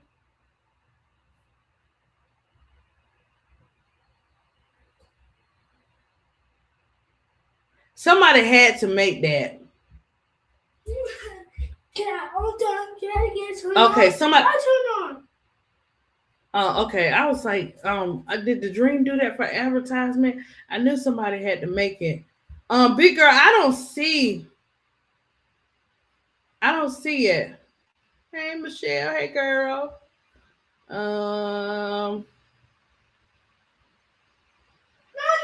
Yes, baby. It can't turn on what? The air? It's too cold. You know, we be freezing in here. I don't know why when I put it on 69, it's freezing, moo. You can turn it down 1 if you hot. I guess I'll be the only one cold in here. Okay, turn it down to 70. Let me see. Yeah, big girl. Oh, okay. This is what She Wiz. Thank you, She Wiz. Welcome, Unrivaled. Gabby Williams signed a multi-year contract agreement with Unrivaled. Let me tell you something about Unrivaled. Unrivaled be early and on time and on point with everybody coming. They already told us some of the people that's already coming already, and we ain't even got started in Unrivaled. Are they adding? Yes, baby.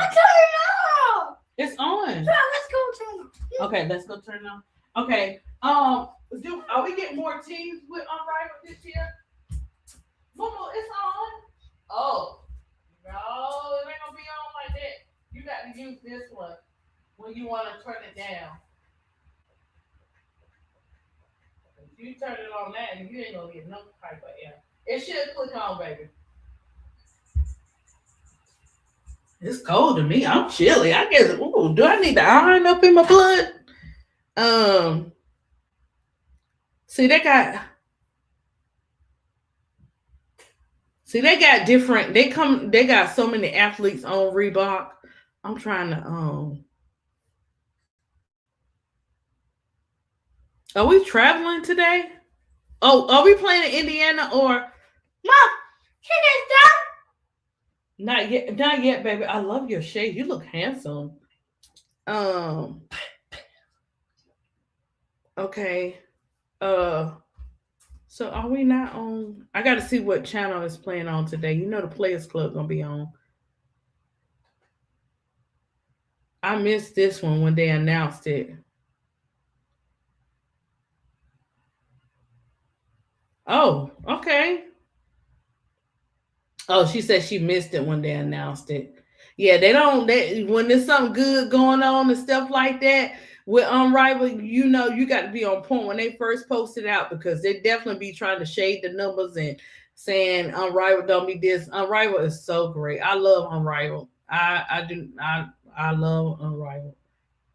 Okay, I did the 2-in-1 vote yesterday. Guys, remember to vote today.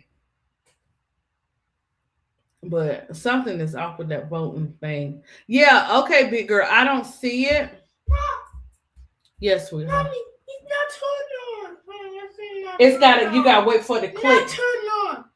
It's not turned off. Let's fix that. Don't bend it. Don't bend it. It's turned off. Okay, well, you go put it on 69.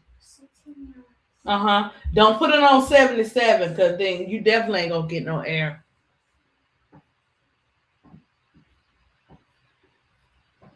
On the other side, okay. Yeah, I don't see it, big girl.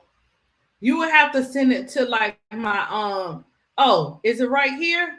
Okay. God is good. It wasn't that long ago.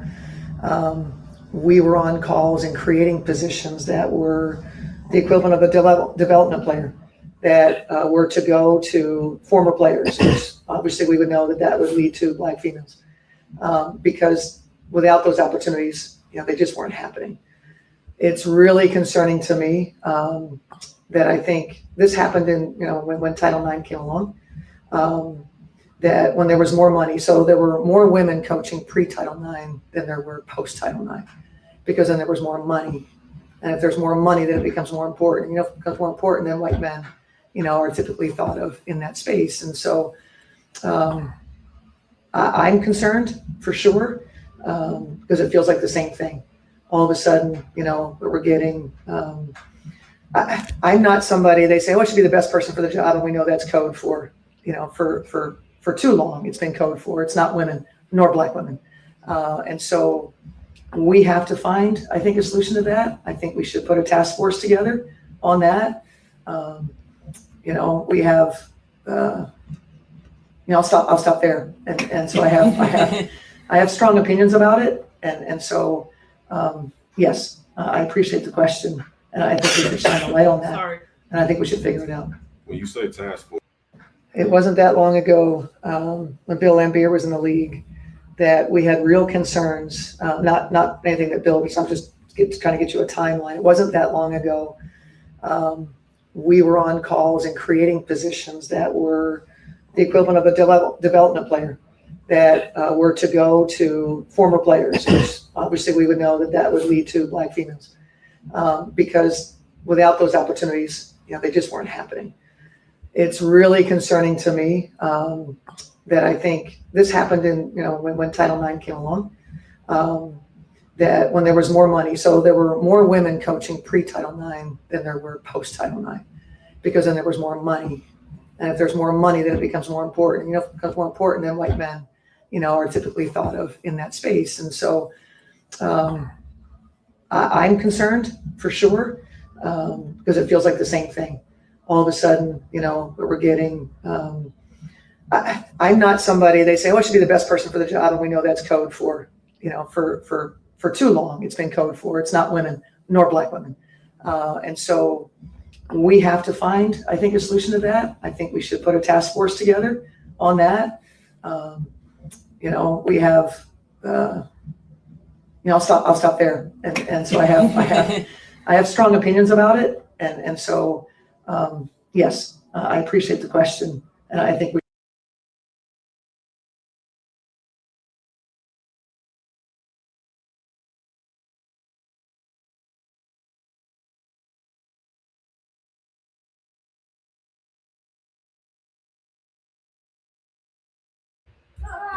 So, guys, you know what?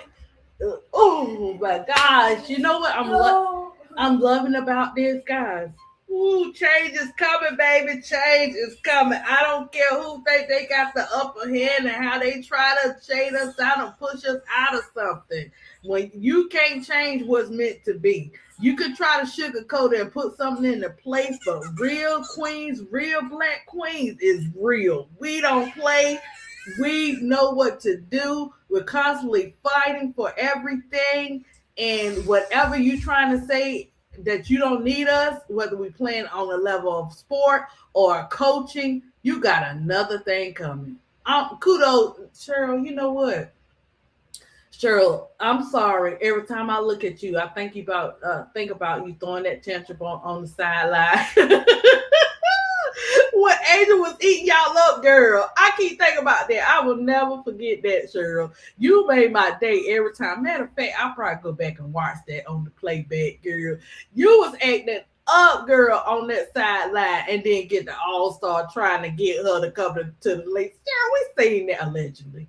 But Cheryl, we see you, Cheryl, and then let that girl go the same day like that, Cheryl. Now you know, but I see another side of you, Cheryl. You speaking good. I mean, you know a lot of things you say are good, and then you live and learn. About how you could have, you could have had Angel in the beginning, but what's meant to be for her.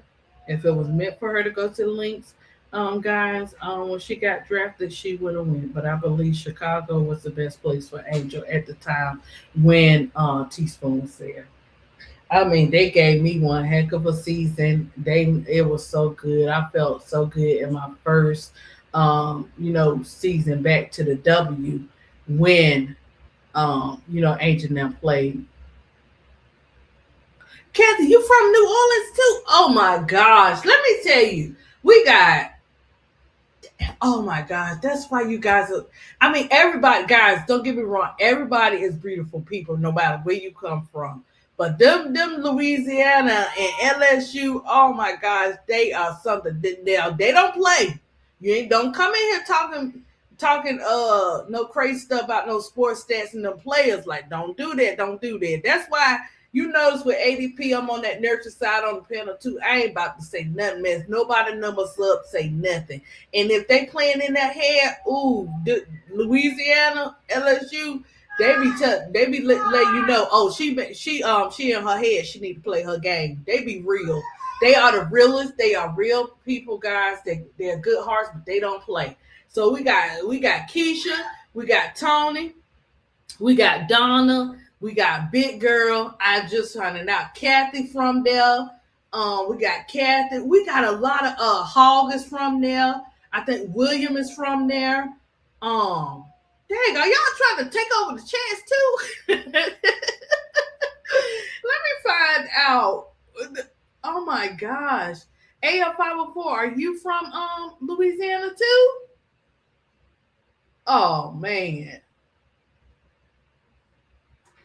Yo, I see Kathy. I see. Oh snap. I can't. Oh my gosh. I'm telling you, this was so great about the chats, having shows and chats and stuff. You never know where people come from. But one thing I can tell you guys from the experience of meeting and she weird, she from Georgia. She weird, she on my family list too. But they are something else. Oh, you from New Orleans too? Oh, snap. Are you from Arizona? I know, cause look, New Orleans is lighting up this chat today, baby. Oh, me too. See, I'm not in ATL, but I'm on the outside, so I'm like probably like 40 minutes from there, 30, 40 minutes, depending on how you drive. I don't go that route. I used to get somebody to take me down there because I ain't gonna say, but I'm just saying. I drive like Grandma Sleepyhead, and I told you guys about them 3 times I got lost by the jail. I do not drive down there. I can't do it. I drive like a Grandma Sleepyhead. And my son's father said, let me tell you, he's like, listen, if you want to get somewhere out there on the highway and on the streets, you're going to have to move your way in there. You can't wait forever. I was like, oh, Lord, my car going to get crushed. And then another thing, guys, I might drive like a Grandma Sleepyhead, but why is it, okay, speed limit 45, right? I'm already going 50. Why you think I'm getting ready to go 65 and then get mad at me for slowing down?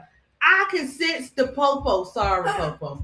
But I can sense y'all. I got an alert on my mind that I know y'all are around me.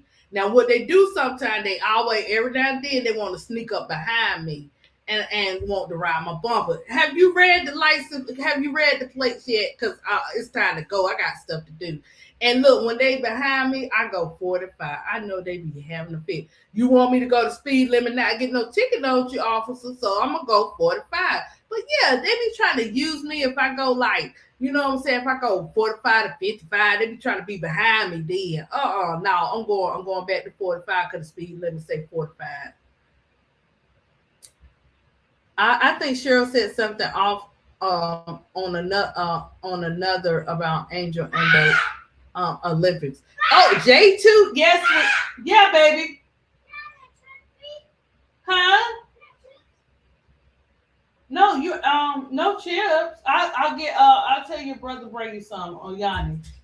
No. What chips you see up there? This one. Don't be on the Walmart site. Casey, I see $84.91. What did you put it up in the cart? No. What in the world is that? Pokemon Lego set. Casey, don't be putting nothing in the Walmart cart and talking about add some chips to it. That's $100. Casey, don't even worry about that. Because when you look at food like that on the advertisement, it do make you hungry. Don't select them buttons now. This is why I lock my car in America. Casey got my phone in the Walmart app and got some stuff in the buggy. One thing is, no, Casey, no, not today. He don't even like Legos like that. I think it's the color he put in there. Then he wants some chips to go with it. Not today. Okay, so Jay from Louisiana. Oh my gosh, I need to make a trip to New Orleans for some good food. Man, when I was in Fort Riley, Kansas, I had a family member that was in the military, and one of my friends, her family was from New Orleans. Man, before I knew, guys, this was before I knew. That gumbo was smelling so good. Now it was smelling so good. I didn't know what I was up against. But baby, when I taste that good gumbo, boy, my whole face was red. I was blowing my nose and everything. But you know what? I kept eating it because it was just that good. So if I get some gumbo, I'm gonna need it light version, very light version, because it be about to take you out, but it be so good. It's something about you, right? She Wiz. It's something about that food that be so good. I mean, she probably do keep some stuff to herself, AF54. Because look at us, we don't never know. Like listen, I'm gonna say this: we're familiar with her shoes and yes, baby. Okay, let me check. We're familiar with like her shoes, her and her merch and all that kind of stuff. But guys, just wait for it. Now watch Angel Reese have you got, and if you listen to her talk, you'll notice. Watch her have her makeup,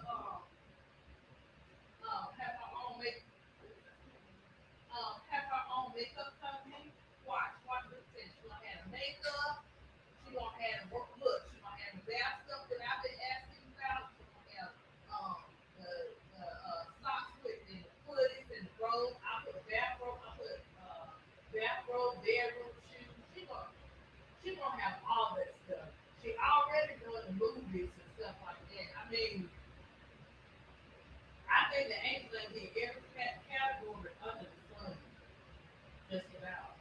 She gonna have her own purses too, and her bags. Angel, what the baby said? Angel, I'm trying to get with Angel on the kids' birthday. Let me decide the kids' birthday. The adult stuff, y'all be having y'all select fashion.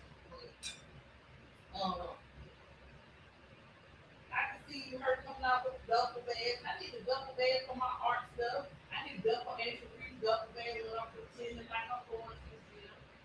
But no, I'm probably gonna go to my school. I like it. You know what I'm saying? At first, I was kind of like feeling some type of way about gym and everything, But I actually like the treadmills. You know what I'm saying?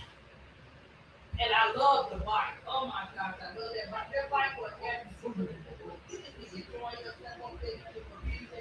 I said, okay, my daughter, look, them young and turn, they young and turning them gyms, right? They can come on, mom, just go this time, mom. Just go this one time, mom. I'm not about that. I'm a gym in the house. But once you do, oh my God. It's a great thing. Baby, I need to vote. Put it down. Get down from there. Sit down. You need to have your vote. Yeah. No, Kyle's gonna have to bring something from his job because you didn't tell mom yesterday. I'm just make sure she had her research. You be having stuff you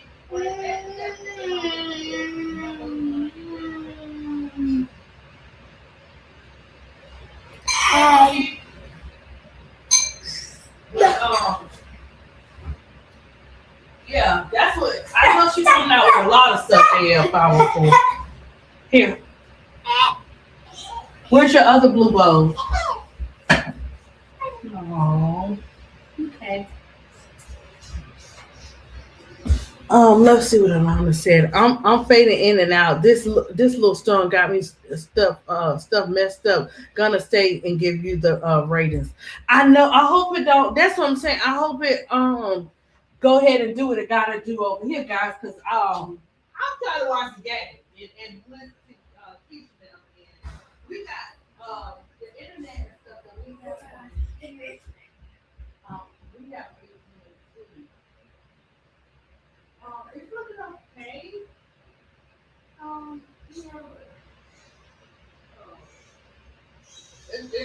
It's sky lightening up over here on this side and calm. But that it could look like that for a minute. This been crazy stuff, guys. In Georgia, 1 minute you could be like say you at a Kroger's, and then you cross over like just a little bit of minutes, maybe 1 to 2, 3 minutes or whatever. Next thing you know, it's drenching. You can't see the light. That's why I don't mess with. I don't like driving in the rain at all. I don't, because people don't know how to drive. And then on top of that, it be sometimes when they say it rains in Georgia, it rains, guys, when you can't even see, and the wiper's not even gonna help you. Did y'all see Alicia got a street name after her? I heard you say that in the chat, big girl, yesterday. But see, that's how that's Atlanta. They are good. They are good for stuff like that. That's why that game Monday. They're gonna represent on Monday, and what I mean by that, they're gonna make, probably, I don't know, they may have like they've been having entertainers and stuff there, so they probably gonna have that turned up. She Wiz gonna let us know. She Wiz, you got a homework assignment. She Wiz has a homework assignment because I had a dream last night that I was at that game, but I had to wake up and it was a nightmare. I was not at that game, She Wiz. But She Wiz is gonna go to that game and she gonna tell us all about it. She Wiz, you gonna have to come on the panel and let us know how that game goes as far as the entertainment, and stuff like that. Because one thing about ATL that you're gonna know that you feel, yes, you got homework, you can get extra credit. We just need to know, like, the environment, how the atmosphere felt like. Did they play, music? Like, how did they go down about everything? This one is particularly special because I want to see how they react to everything, far as the songs, the environment, what the people saying, different stuff like that. What they chanting. Or whatever and stuff like that, because they might switch it up. It might not be like, just aiming at a play and all that kind of stuff. They probably put that music on, do that thing, do it in a different way than what we expect. So I'm just waiting to see. I'm glad that we have y'all have a classmate in the chat that will be able to show us how it's gonna go down on Monday. And you be safe out there, She Wiz. Down. You call me now. I don't have no family here, but my son's father and his people is closer to your way and stuff like that. So one thing I can say, if I call and say, ooh, Lord, that was, yeah, She Wiz. If I called for that, people just get on my nerves. But I call him. If you need help and he's not out of town, then you let me know you need us on this end. You go to that game and they be acting up now. Cause I don't know. Is it at where is it at, She Wiz? Is it at State Farm?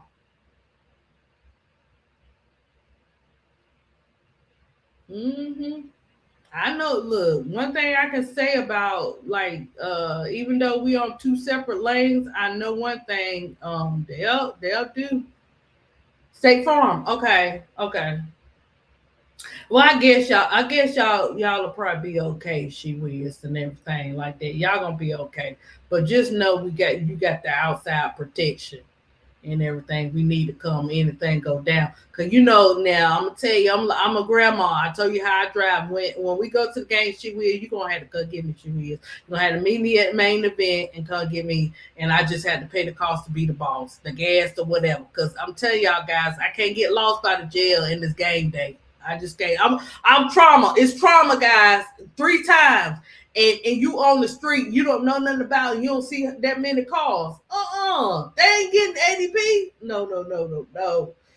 That's the only experience I had other going that way. Because anytime I went to a show, like a Tyler Perry play and all that kind of stuff, I didn't drive.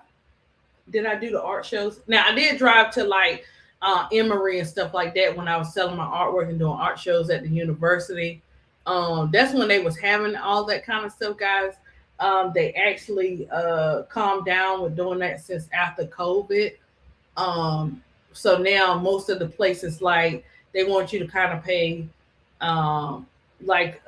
it's one event where you have all the artists there, like celebrities and stuff, but they want you to pay like $600 to $700 just for 3 days of and you could be there till you're there till morning to a certain time. But I was like, look, I can't do all them days. I only want one day. Give me one day and half the price. But I remember paying like $500 to be in for sister. It was called For Sisters Only. She was. They have it every year, and you could sell whatever you want to sell. You got celebrities there. That's when I saw Lisa Ray and Sierra and all them.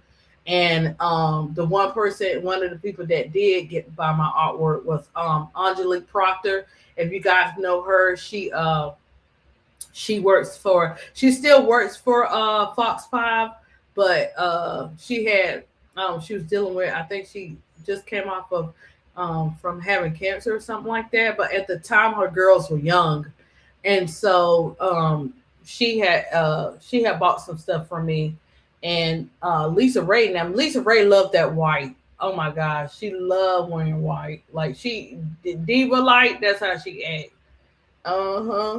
Yeah. So thank you, Victory. Most of my artwork are my sketches, and some of it is my sketches. The 3D ones are my sketches I put into the Creations app, but the rest of them are my sketches. I always have to sketch it out to do anything with them and stuff like that. That's why sometimes it takes me a minute to post certain things. I'm almost to the point where I can draw Angel without looking at her, but I haven't exactly got there before I move on to I did a little bit of Kennedy. I want to get Kennedy down pat. Kennedy, at first she looked like she was easy to draw, but guys, when you draw self-portraits, you see a lot. And I'm like, Dad, Ken, okay. But I got it in a couple of, I do Ken 3 times so far. Miller, I want to get Miller down pat. Niece, I almost got her. So my goal is when I'm sketching, I want to get them down pat, but I haven't just yet completely down pat. She did. So when you do those type of events, they see you, you're there. So with paying the $500, I probably profited maybe off $2,000 for the time frame I was there. Some people stayed all the days, but that was like 10 years ago though. Some people stay all the days, but they don't. You can do one day, but now it's like if I get any offers to shows, guys, it's like they're either free or you might pay like $50 or something like that. I think when you get past people want you to pay $300 and $500 just to promote your artwork, you might want to do your own art gallery show on your website or online. You know what I'm saying? Because what am I doing? I'm doing the same thing that I've been doing, the one that I paid $50 for. When I was doing it for the universities, I didn't pay anything for it. You know what I'm saying? And guys, the French Vanilla, they love our artwork. They love our artwork. I'm telling you. So yeah. So that's why I like doing like different versions. And I'm bringing my paintings back, guys. I'm bringing them back. It's just, I don't know. I can't even explain it, guys. Like, when Kane and Bear went to heaven, I just completely stopped. Or I would start a painting and not finish. And that's not normally me. So now, when a mom loses, anybody loses their baby or whatever, that's a lifetime of grief. It's what you do with that grief and stuff in the time. So art is definitely a part of my healing. And so I love painting no face Afro women. So I got to do some of those. I got a lot of different stuff coming out. I still got Flage painting sitting in there with no face. Didn't finish her. That's what I'm talking about, right? And I got 2 Angel Reese. I got one I drew out for Angel Reese LSU, where she has like her basketball outfit on. She got the crown and she holding the basketball in her hand. She took those photos, I guess, when she first came there, guys, because the basketball was purple and yellow. If y'all remember that scene I'm talking about, I've had her drawn out for like 5 months, guys, and I haven't even touched it. That's wasted talent, right? So because I don't want God to take it away, I gotta make sure I get on it, right? And what else I drew? Those are the only ones. Now I did do when I had that show in March. I did some artwork like just with afros, just with the Afro women, and stuff like that. Sororities. The only two paintings I ever did like with the sororities was Alpha and the AKA and Delta, because my favorite animal is the elephant. I got so many elephant things up in here. My favorite animal is the elephant. Y'all know what the elephant means, right? I didn't even know. I just in the beginning, I just love elephants. I'm like, save the elephants, right? And then I started to see, and then I know that I've researched the history on the elephants. Then also, guys, if you get a chance, if you didn't know, there's a show that our girl do, Angela Bassett. Angela Bassett was talking about the animals and the habitats and all that kind of stuff. Man, I'm telling you something, boy. She had that scary authority voice when she talking about those animals. I'd be like, woo, Angela, really, girl. I think it's on Disney where she talks about that kind of stuff. So, but it's really good. It's really good. But yeah, so I'll get back into doing that. I got a surprise for Keisha. She don't know, guys. She at work anyway, so she probably is not listening right now because Keisha be working. But I know her Noah, the one she be going back and forth with, he loves Paw Patrol.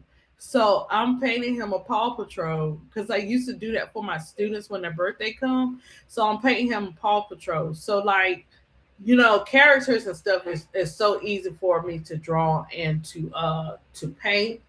I just try not to do. I don't really try to sell those because that's not my artwork. You know what I'm saying? I've always liked my own stuff, but I'll do that for, you know, someone to ask if they like cartoon characters like. I did the Peppa Pig and all that. If they ask for it, then I'll do it. But yeah, I got that coming. I know I'm gonna have to do So Pretty Tony grandson one, so I'm just gonna make 2 of them. But yeah, we'll start doing that too, guys. Each month, I'll do a painting giveaway, and that's probably gonna get me excited to really get back into that. I'll do a painting giveaway each month to one of you guys, because you guys are always in the chat, and to show my appreciation, I'll do that. And you just tell me like, maybe I'll show what I have, and if it's something like, oh, ADP, I like this, but can you add this? That I can do that. Self-portraits I try to kind of stay away from, but it's not like I can't do them, but it's a lot of work to do the self-portraits. And I really would like to do them in oil, but even with oil, it's a long process for the drying. Oil, you can't mess nothing up. Do you have to start over? Acrylic, you can do all day, paint over it. So I'll be doing that, guys, and stuff like that. And I'll show you, I'll probably do like a step-by-step of the video before I let Keisha know it's done. And let Tony know it's done, because I don't know Tony's grandson character. So if he like Chase too, everybody seems to like Chase, but I like Chase, but I like Rubble too. You know, that's what I did as a teacher and as a parent. We might not agree with everything our kids watch. Well, they're young, they watch, you know, they're gonna watch what you need them to watch or whatever. But I always watch it just to see. And when they're teenagers, I was shocked about Rick and Morty with my son. I said, I'm that parent that let my child, but it's okay. He Rick and Morty, so he liked it. And all that kind of stuff, animation and all that. So yeah. So guys, we're gonna get ready to get up out of here because we have game day. And I'm gonna be working on some stuff. I gotta work on something for my Donna, and I gotta work on some other little things of whatever. And I guess me and Moo could probably draw together. We're gonna draw together, Moo? Yeah. Okay. What you want to draw? Oh my God. Oh no, Marcus. We banned from Marcus. You know why? Because you get them everywhere. Hey, would you come here? You want to say something to the chat? Would you say thank you for coming? Yeah. Okay. Okay. Say thank you for coming. Thank you for coming. Mommy, I yes. want chips. Okay, baby. Kyle's gonna bring you some. Okay. He determined when he say he wants something, guys, he mean it. Guys, thank you for showing up today. I can talk your head off, you know that. But I like to be able to come out here and just talk about different things as well as talk about sports and stuff. I will have the places you can go to do your clearance shopping. I'm gonna post it up on the screen. The summer books for us to read if you haven't read them already. If you have any books that you have in the chat that you think are good novels or good books to read, post them in the chat. I'll make sure I put them on the list. Yeah, I'm in. She whiz. I'm staying in. I'm telling you, I want a Wingstop so bad today, but because I told you I'm gonna get them for game day. But I'm staying in today. It will be it's gonna be some chicken wings, all right. It won't be Wingstop. So I'm getting ready to do that before the game. But I'm staying in, and I'll check on my son's father, my daughter, and my son's father and them on that end, and Colin's brother's mom. They're on that side of town. She is. So I'm gonna check on them and stuff like that and see how it's going. But it's real bad out there. Oh, okay. Okay. I know Colin said my son said he'll be at work, but he right there, like maybe like a minute. To pick them up tonight at 11 o'clock. So hopefully it dies down because I'm gonna go pick them up. Because it's nighttime and the rain and stuff like that. Okay, she whiz. I'm glad you safe. I'm glad you made it home. God is good. I will catch you guys in the chat. We getting ready for this win. Guys, calm down because you know how they do in that first, second quarter now. We've been winning the third quarter, like they skipping around quarters, but don't worry about it. We're gonna pull off this win today, okay? I got a feeling we're gonna pull it off.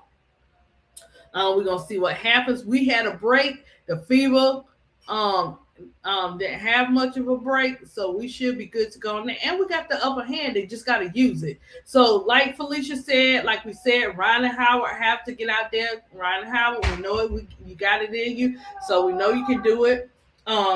Use Okar. Use your bigs. Nye is out. Bree is out. So you Barlays, you just use them. Just use them all. You about to take a nap for an hour? She is. Okay, so the game come on. Okay.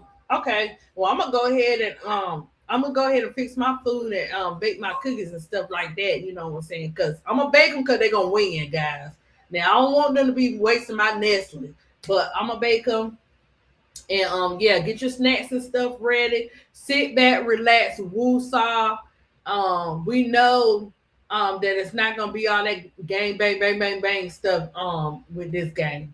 So yeah, and you heard what Angel Reese auntie said on Threads. If you haven't, go look it up. It's great encouragement. I like that she took us back to what Angel said from the beginning. I still do. I gotta get that shirt too. Okay, guys, love you guys. Have a great day. I will see you in the chat. You know the Players Club will be on tonight, and they will be calling the game. So make sure you be there and be up in the chat representing or whatever social media you choose. Make sure you be in there rooting for the game. Okay. All right. Peace out, guys.